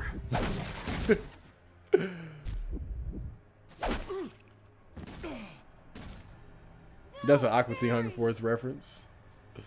You viral cultured freak. You cultured personality. Oh shit. Did they do anything to make him more difficult in this version? I wonder. Oh. Oh yeah, they did. They did actually. They gave him a double attack, a double hit. Oh wow. And you can't just run in circles. Great. I'm not mad at that. That's actually like fair. His first form was like too easy in the original game. Let's be honest. I'm not even mad at that. Cause see, in the original game,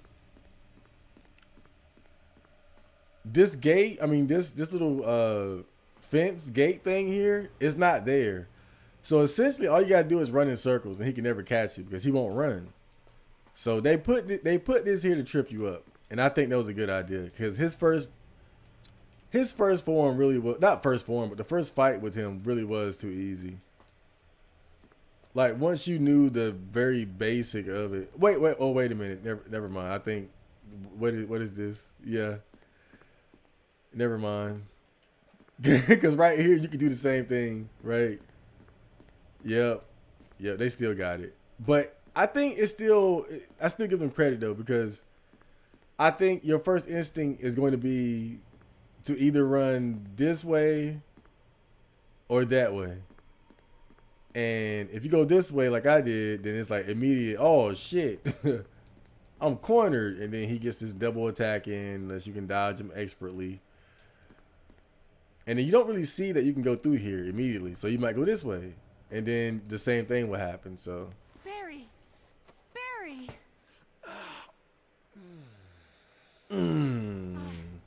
You're okay.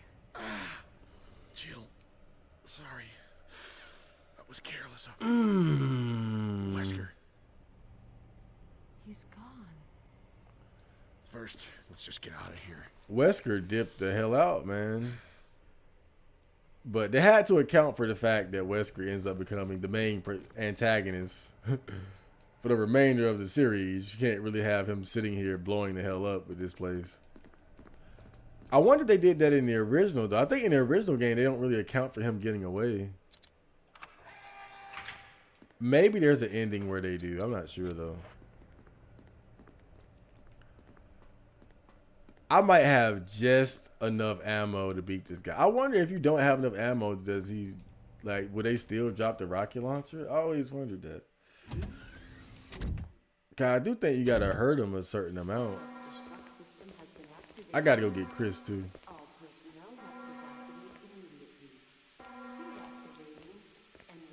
Wesker must have set it off. Let's hurry.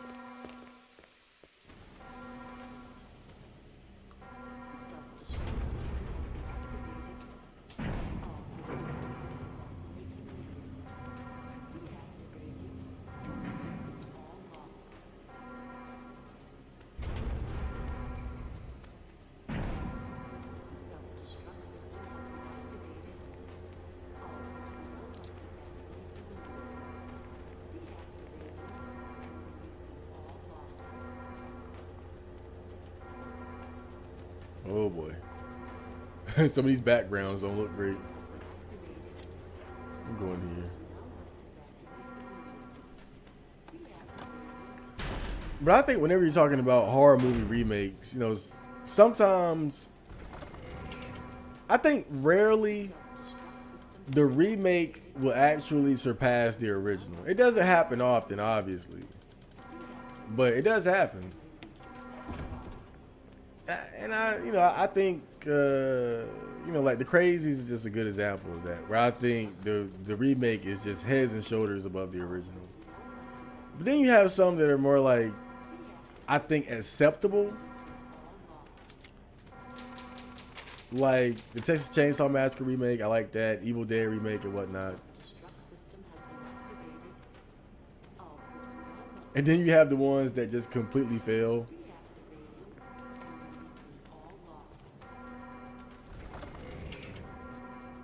Everybody hates it.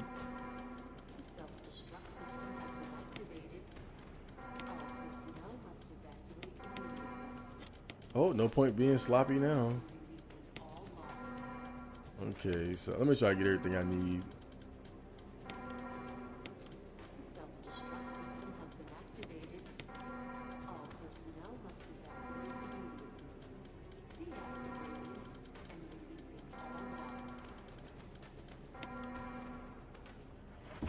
Yeah, I'm gonna take the knife just in case I don't have enough ammo for Tyrant.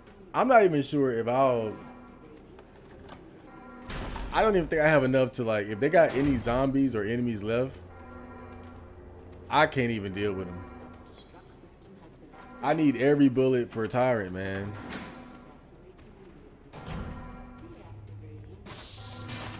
Yep, I knew it. Of course. And they're super aggressive too. And they're not like the autism one. I think as far as glitches go though, Cyberpunk 2022 takes the cake. I got footage of this one glitch where there's this guy that you can kill. He's like it's part of the main story, and you end up getting into a gunfight with him. But I got this glitch where when you first see him, he has a cheeseburger that he's eating. But with this glitch, instead of eating a cheeseburger, he's eating his gun. I'll upload it to the gaming channel. That shit is funny as hell. Jill, I wonder what Chris was Sorry thinking about about the it wait. here. so everything's taken care of? Well, almost. Now let's get the hell out of here.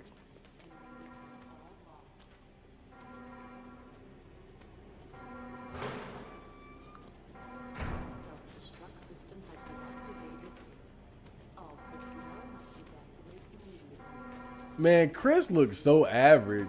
Like that. Chris is, man.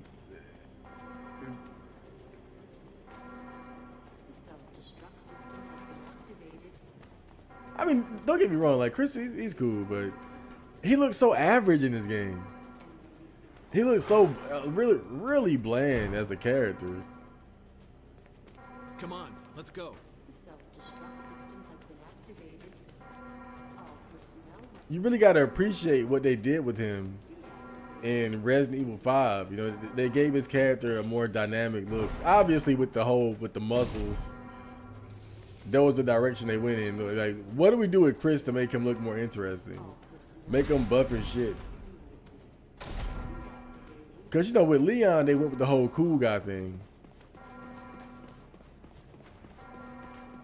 I guess they didn't want to copy that with Chris, so they said, okay, instead of like cool secret agent look, we'll give him like Rambo Commando, a Rambo Commando type look, big muscles, large body frame, and all that.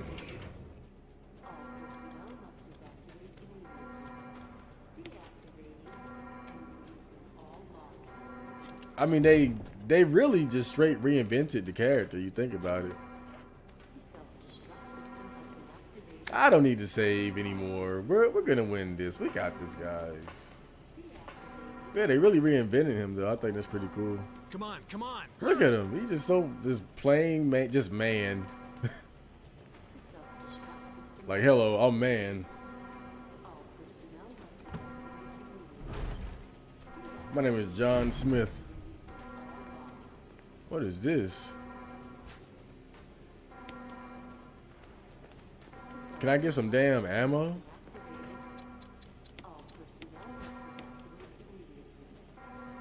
What's in here? Wow, one green herb. What the hell are they thinking with these items? I'm running out of fuel. If there's anyone alive, contact me now or just give me a sign. I repeat, this is your last chance. If Brad didn't show up, what the hell are they gonna do? Oh yeah, die.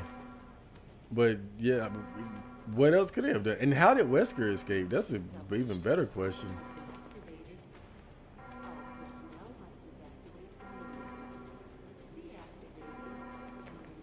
The fuse is, oh, there we go.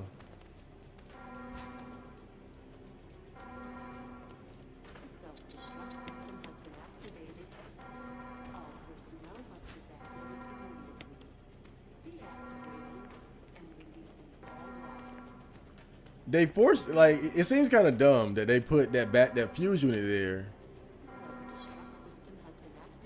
like right by the place where you have to insert it. But you notice that the cutscene starts immediately afterwards. The reason why they did that was they wanted to make sure that you had space for We're the almost rocket there. launcher. Jill, you just get in contact with Brad. No! We can make it. Jill, ladies first. Chris! Would you let me have my moments too? All right. We'll rendezvous at the heliport.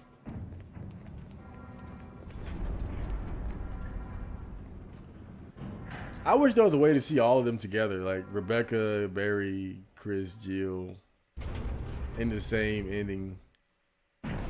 But I don't think that's possible. Because in a way, it's kind of implied if you play with Jill that Rebecca died, and if you play with Chris that Barry died. Because I don't think you'll see them on the helicopter. But you know, we don't think about those kind of things. What the hell is this? Oh, that's the signal rockets. Yeah. But yeah, they had to make sure that you had a space open. That way you wouldn't be screwed. Oh, wait. I better go ahead and do this. Let me equip the Magnum too. What am I thinking? Danger, danger.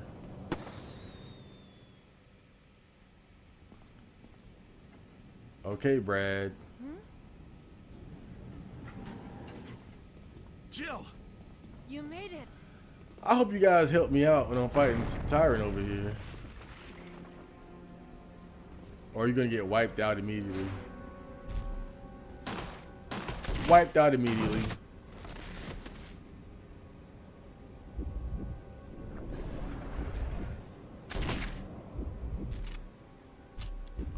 The buddy system isn't working. Oh, fuck. Look at, oh, I think Barry's glitching out now.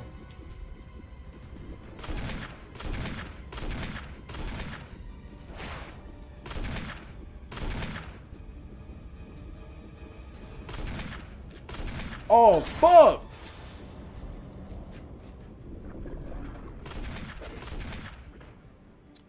Oh, man, that does a ton of damage, dude.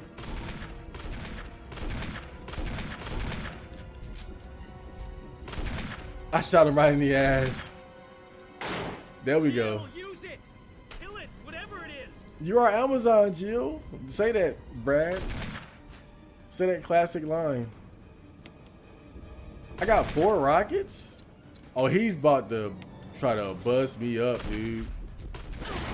Fuck. Get up. I mean, he hits like a truck, too. Point blank, nigga.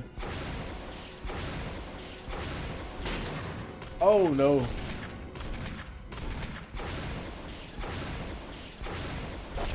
Okay.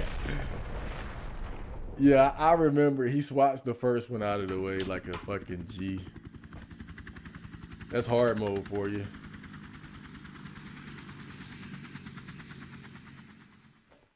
But just look at how tight ammo was.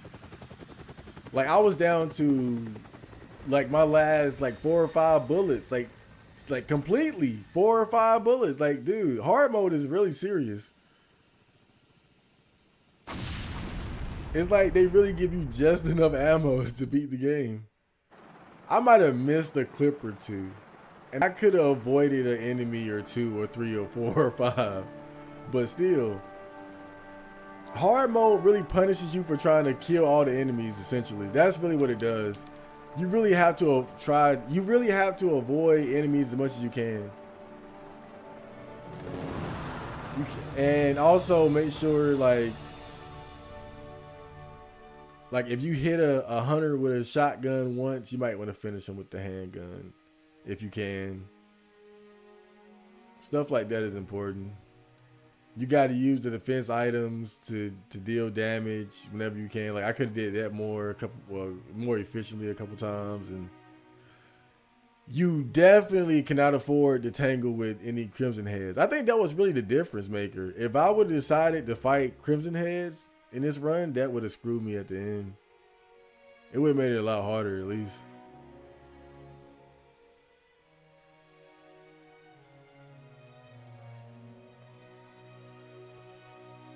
Here I stand, having finished Resident Evil 1 remake yet again. But I had a good old time.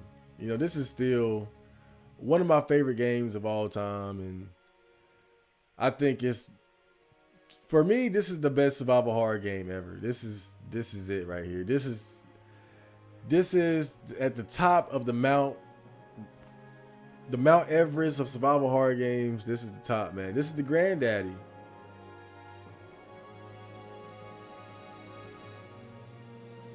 And I can remember when I first, not when I first played it. I mean, this applies when I first played it. But I'm saying like when I bought this for this piece, like when I bought this like over a year or two ago. It had to be like 2 years ago or something. Yeah, it had to be. Oh god, it had to be like well over, actually like 3 years or something like that. But when I first started playing this within recent years, I should say, because I did play this before on GameCube as a teenager and as a young adult. But I guess to be more specific, the HD remaster, I'll put it like that. Jill, you did a fine job. Oh, thanks, Wesker. But when I first played that HD remaster, to be specific, not when I first played it on GameCube many years ago, but when I first played the HD remaster, having not played this game for quite some time, like it was legitimately scary. Like I was legitimately spooked playing this game. Like now I'm desensitized to it, but this game has both the action and the satisfaction of being able to dispatch of these gruesome creatures. Right? It has good action, but also it's legitimately spooky, man. I think like the first couple times you play it. Again, now I just, it's a walk in the park now. I don't really get spooked. The only thing that really scares me now are the Crimson Heads. Like Crimson Heads are always scary because they're just so aggressive. And I think really it's like it's almost like a lack of exposure to them. You go out of your way to avoid them so much that you never really become accustomed to dealing with them. Missed the stream. 9 hours it took to beat the game. Yeah, it took longer than I thought it would, to be honest. But I really took my time. I took my time, and I was playing on hard mode too, so I had to really be careful. But I've beaten this game in like 3 hours or something before. I was using a video speed run guide, but I had to unlock the infinite rocket launcher, so that was mandatory.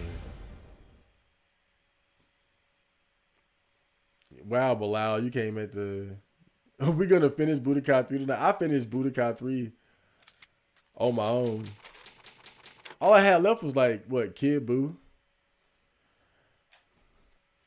I might play it some more later, though. Like, play with Vegeta or somebody. Me playing it last time was all about redemption, though. I had to learn how to fight from the Cybermen and then defeat Frieza and other foes. This game has a leaderboard?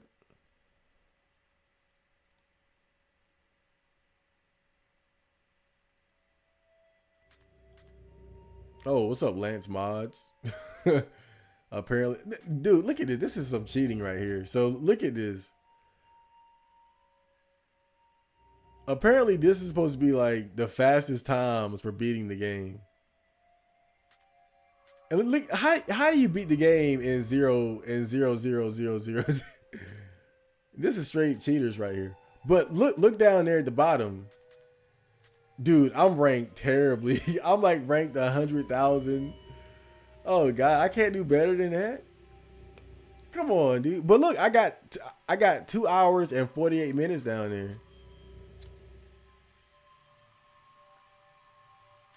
I got 2 hours and 48 minutes. Give me some credit, dog. I know I look sorry with that 9 hour run, but hey, look at this. So wait, what do you need to get into like the top 10,000 or something, man? Let's go top rank. Let's get out of the cheater zone real quick. Like, okay, at what point do people just stop cheating? They need to fix this. This is just so unfair, man. You can't beat the game in 0 time. What the hell?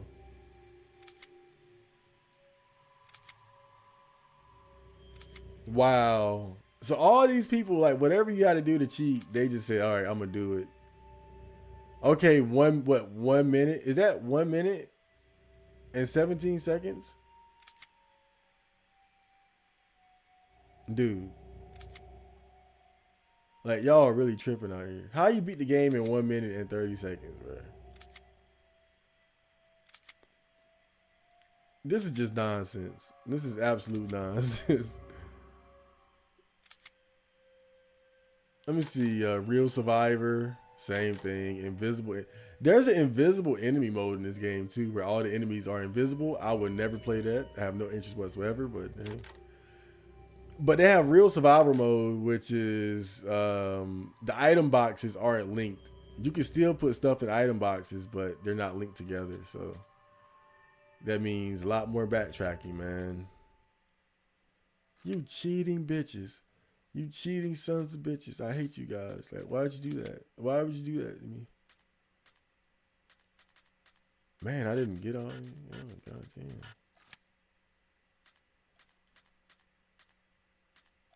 You can look at the manual. Oh, this is cool. Oh wait, this is not the original manual. They're talking about leaderboards and shit.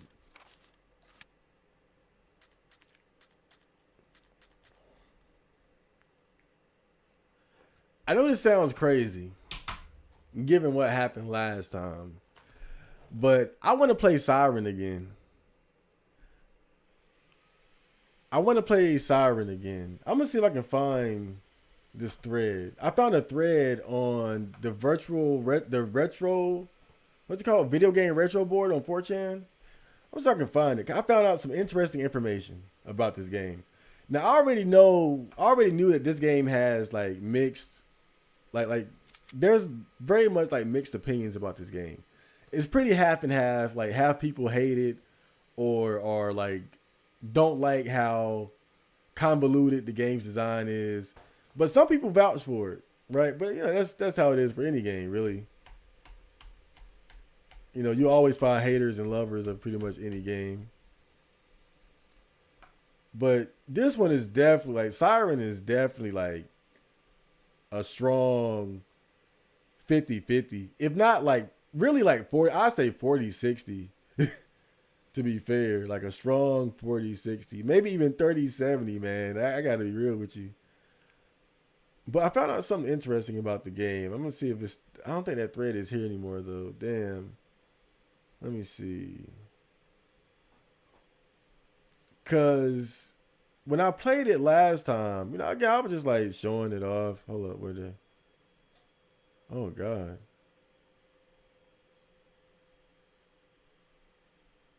Yeah, I was just kind of showing off. You know, I thought, you know, I'd just show off a interesting survival horror game.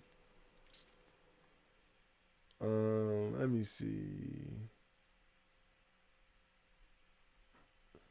But I already knew that my approach was not the right way to play it. Even as someone who's not a fan of the game, it's still fascinating. But I think the way to approach playing that game is just with a guide, straight up. Now, on the surface, you would think, oh, you loser, how dare you use a guide for like maybe for certain sections, but not the whole game. But yes, the whole game. And if I can find the thread, let me see. I'm still looking right now. Let me see. Find convoluted. That was the main word. No,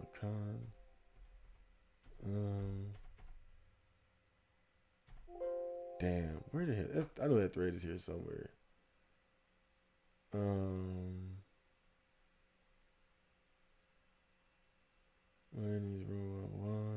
There we go. Okay, I found it. So here's the thread I was talking about. It's a thread where people are talking about Siren. Pretty short thread. Let me see.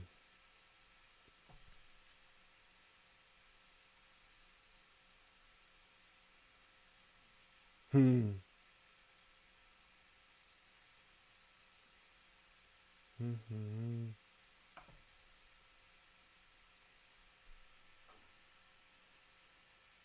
Hmm.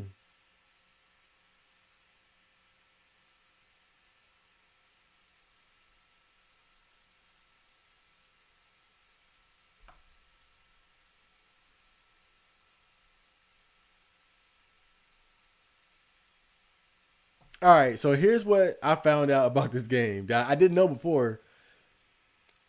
So this is, and I quote, main dev guy made the puzzles obtuse and a pain in the ass so that players of the game would talk to one another to solve them together. All right.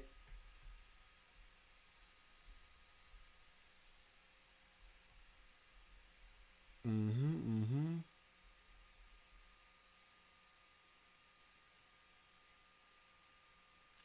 So here's what somebody else said. It's got too many different elements that can filter people. Any given person might excuse some, but will eventually find one that's too much for them. And that's kind of how I felt when I played it the other day. Right? I was, trying to really play up what I thought were the good aspects of the game as far as like its vibe. I like the visual art direction of the game and whatnot. Um, but I continue. I'll continue, but we'll eventually find one that's too much for them, right? Like it got too much for me. Fuck that shit. Crouch walking is really slow, which I forgot about. The missions are hard to figure out. It's really dark, and sight jacking is disorienting. Enemies can snipe you and chase you for a good while. Stealth escort missions. The dub fucking sucks. I don't worry about shit like that though. It's a shame because it's got all these other unique elements and a genuinely great creepy atmosphere. And I found that so funny because that's exactly how I always felt about that game. It's a shame because it's got all these other unique elements and a genuinely great creepy atmosphere. And that's how I always felt about this game. Was like it's really a tragedy because what Siren brings to the table as far as its uniqueness in the survival horror genre is really special, but it's all weighed down by straight up bad design choices. But it's just really irritating in a bunch of different ways. Up high on the list of games that could really do with a good remaster. I probably just save state my way through it since irritating stealth games are usually fixed by doing that. But then someone opens their mouth and it all just seems pointless. But here's what somebody else said, kind of on the first point. The game was designed for players to use the internet to talk to each other and figure things out. The designers thought this would be a fun social aspect of the game, which is why the game is so obtuse. So playing it with a guide is the intended way to play. Don't even bother to figure it out yourself when you get stuck. Just look it up. And see, before I did that stream where I was playing it, I was always thinking about going back to this game, but I was like, there's no way I'll play this game without a guide.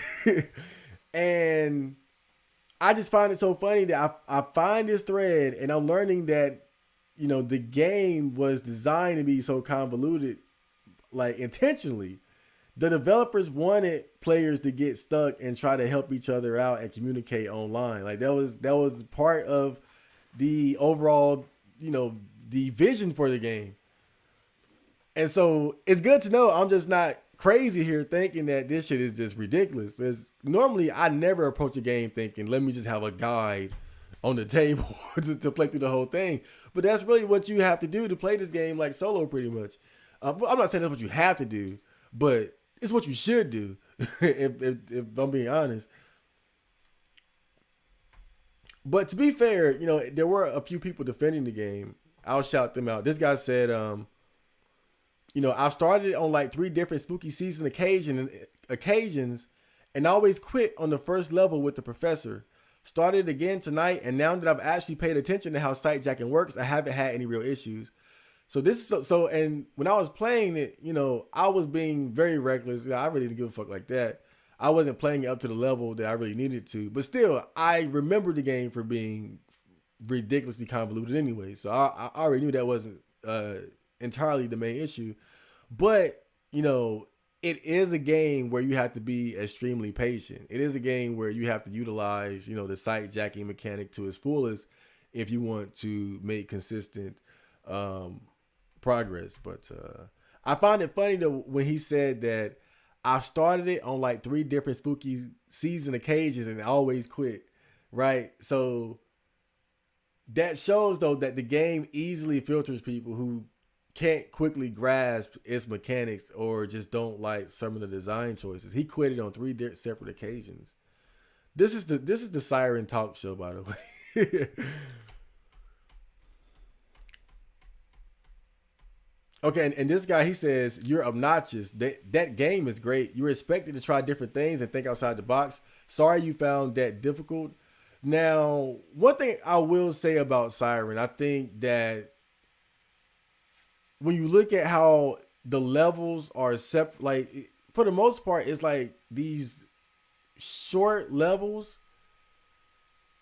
Now, obviously, some are longer than others, but generally, like, the way the game is separated into levels, to me, it's obvious that, like this guy was saying, you were expected. It's kind of like it's really a trial and error type game. Like you're expected to die quite a lot, especially on like more difficult missions.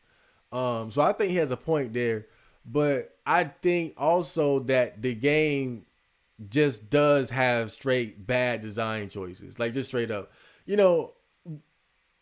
One thing about like when we have these discussions about video games, and people are voicing their opinions. It's like one thing that I've found in these discussions, and maybe it's just 4chan because everybody's an asshole on 4chan, but it's like people always try to excuse bad game design. Like, oh no, like you just don't get it. You got filtered, this and that. But no, sometimes a game design can really be poor. Game developers are not perfect just because they made the damn game. Just because you have a vision or idea doesn't make it a good idea. And I think Siren is a good example of a game that has good ideas and a good or a noticeable mixture of good and bad ideas. And I don't think it's unreasonable to highlight and acknowledge that Siren has quite a few poor game design ideas implemented inside of it. But again, the point of trial and error, I think you do kind of accept that. But I say all this to say this. I'm going to go back to Siren eventually. I don't know when. I'm not saying it's going to be soon. But I'm going to go back to Siren. And I'm going to go back to it. But I'm going to have a guide. and I'm going to print it out too. I'm going to print it out and have it on my desk here. And we're gonna dive into the game. And I might do it for the gaming channel. I'm not saying I'm going to beat it.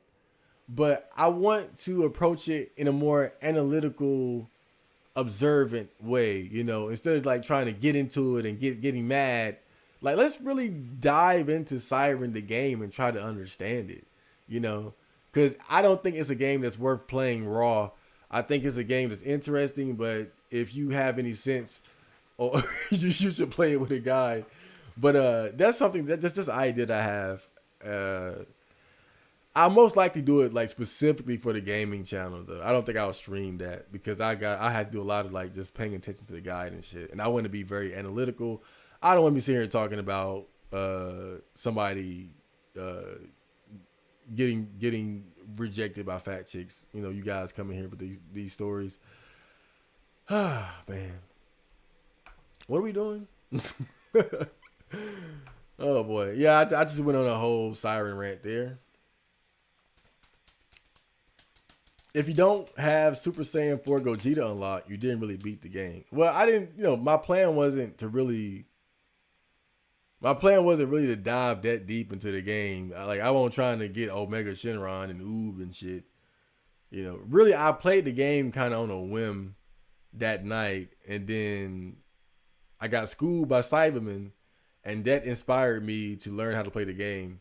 And I'm satisfied. I'm satisfied with that experience. I do plan on going back to it, obviously, but I try not to have too many games in my rotation. Going into October, this month is all about horror right now, so I'm gonna be playing. Like, I just started The Evil Within. We just finished Resident Evil. I still gotta finish Cyberpunk.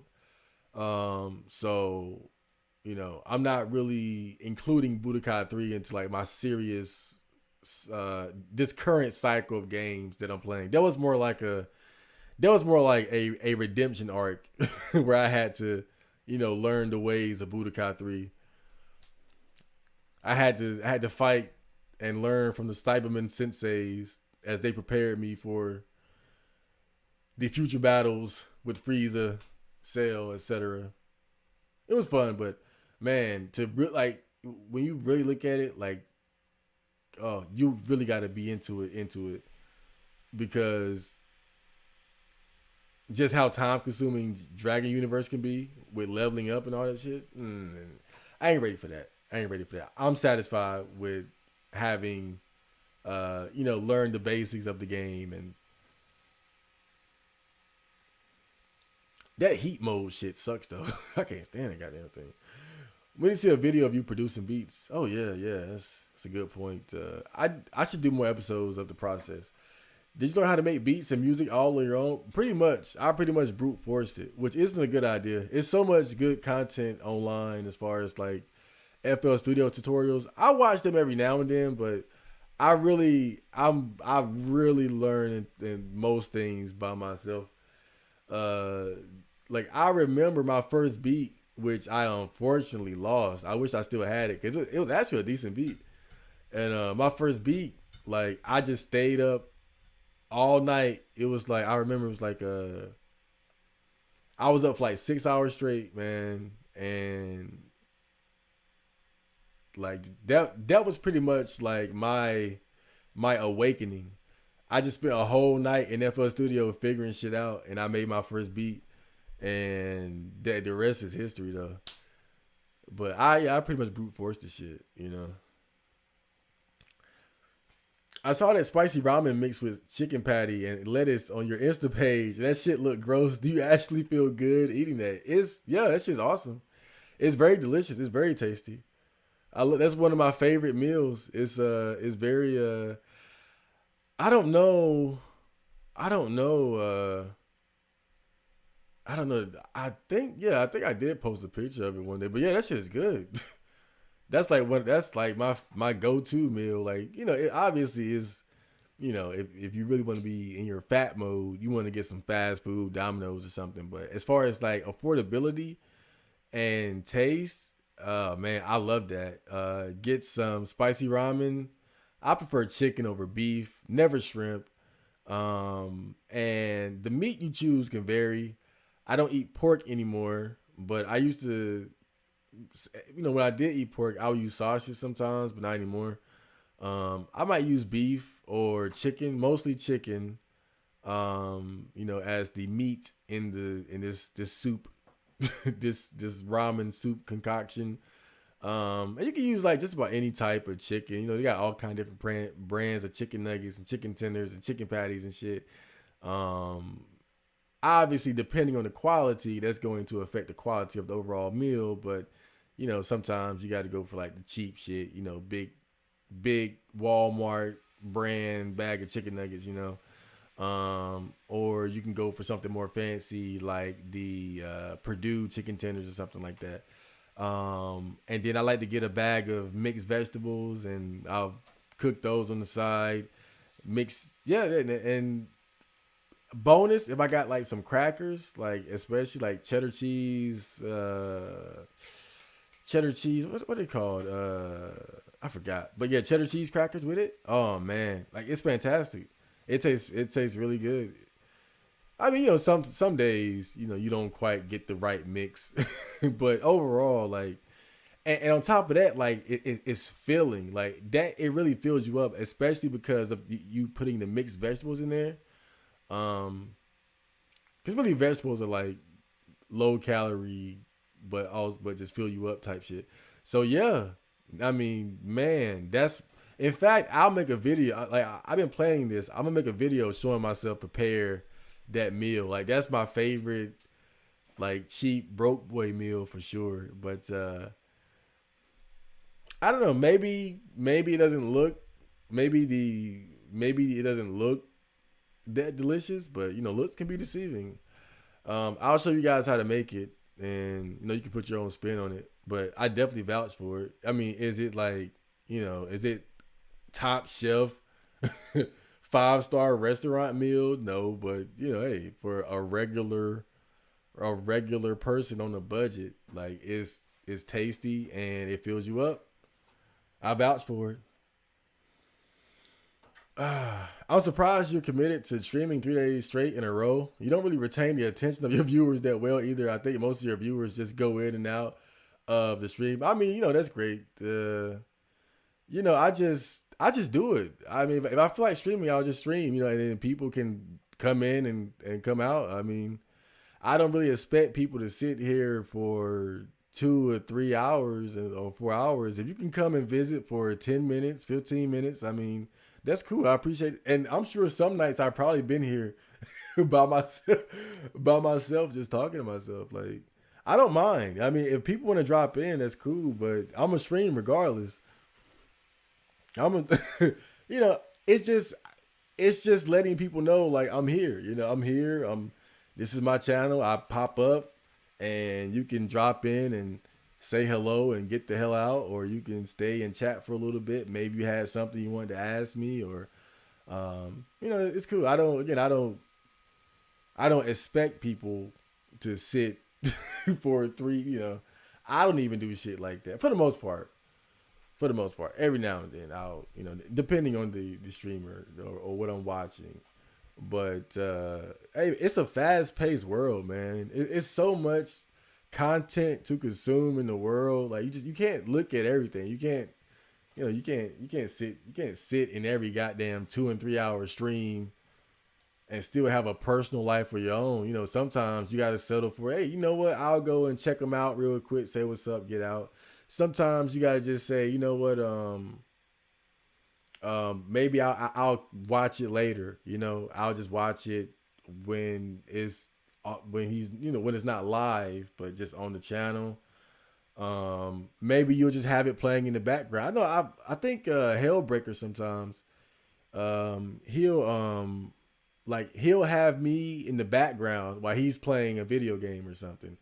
And again, I think that's a very good way of kind of having the best of both worlds. You can enjoy something that you're already doing while listening to, somebody that you like to interact with online, such as myself, the lovely, awesome Chad Marco. I know I did a lot of that when I was playing Persona 5. I would be grinding and leveling my characters up, but I'd be like listening to podcasts on the side, just so I'm not just sitting there stuck in grinding land. I can at least listen to some interesting content while I'm doing that. So it's different ways to enjoy, this type of content. So, you don't got to feel like you got to sit here and oh, he's live, I got to sit here for 3 hours, But I just get on and do what I do. I just do what I do. Dragon Universe is consuming. It really is, though. And it's not that great. It's not like Kakarot or anything. It's really bare bones compared to something like that. Like, once you experience Kakarot, going back to Dragon Universe is like, it's oh god, it's okay. It's like, for me, I like the leveling up aspect of it the most, and being able to level up and learning the game and then testing that against like the main story battles and shit. That was fun. But I played Kakarot, and that's how you want to explore the world of Dragon Ball. I may not type in the chat much, but sometimes I'll let the stream run in the background for hours while I do. See, that's one way to do it. Just have it playing, and then you can hear. Because the thing is, I know that sometimes people might not be necessarily interested in the game that I'm playing. They might be just more interested in just the things that I talk about, or the commentary, almost like radio, And so that's why one thing I do try to make sure is that I keep the conversation going, even if the conversation is with myself. Like today, I was just talking about the different horror movies that I was watching recently, like the Crazies and what's the other shit? Cthulhu Mansion. Yeah, and then I mentioned Creep, and two of the people watching had also seen and liked that movie. So that's what I'm saying. It's like, that's just one way to keep the ball rolling. Again, it's different ways to enjoy this type of content. I seriously do not expect people to just sit here looking at the screen, just glued, glued to what I'm doing. Maybe still, again, if they really like the game, sure, like, but everybody's not into every game,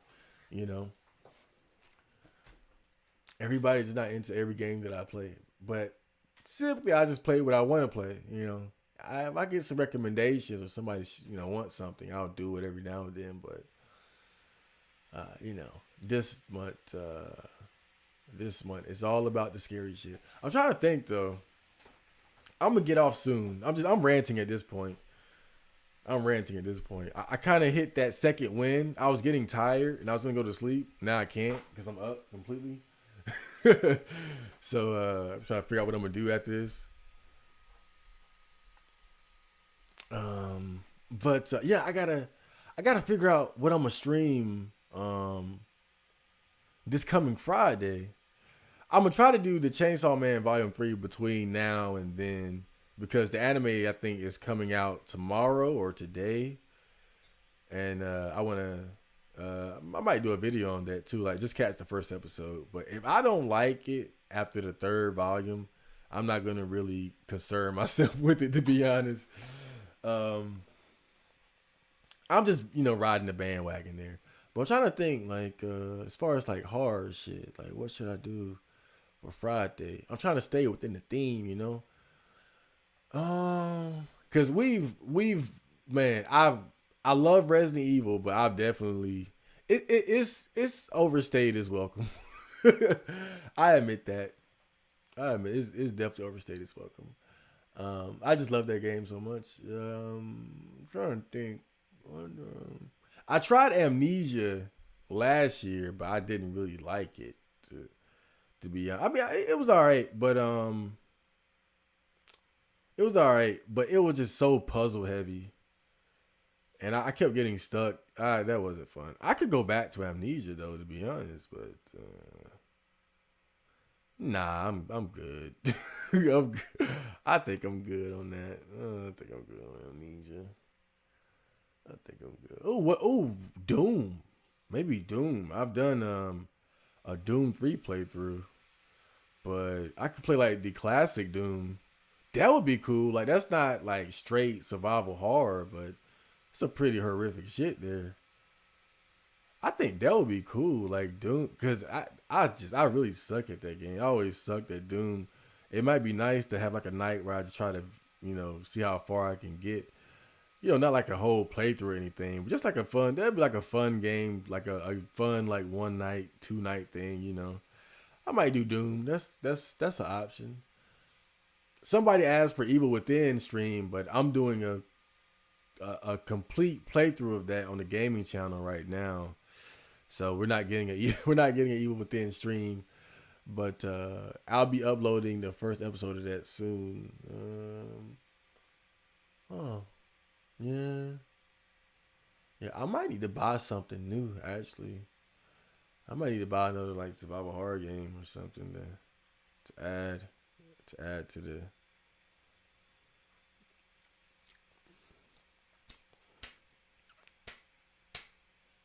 I'm usually glued because I refuse to believe Chad Marco is a real person. I'm real, man. I'm a real human. It'd be cool to see more camera streams like the Wizardry stream a few months back. Yeah, people love those. Those are definitely the best, or at least like the fan favorites. I always think about doing them, then I don't. But you're right. I definitely gotta do more of those. Definitely. Yeah. I think that's it. All right. So, Josh, welcome. Goodbye. I didn't mean that, but I'm really about to go. It's 3:00. Shit. Oh man, how long I been here? Okay, it's not too long. 2 hours and 35 minutes. So hope you guys enjoyed that stream. I'll be returning later with more. I'll most likely be here Friday night. You know, I try to keep it on Friday, but you know, shit happens and I end up doing it on Saturday or Sunday or Saturday, Sunday, and Monday, like in this case, Saturday, Sunday, Monday, Tuesday. Yeah, I'll be back Friday, and look out for my Spotify because I got a new song that should be popping up any day now. I'm just waiting for it to be processed.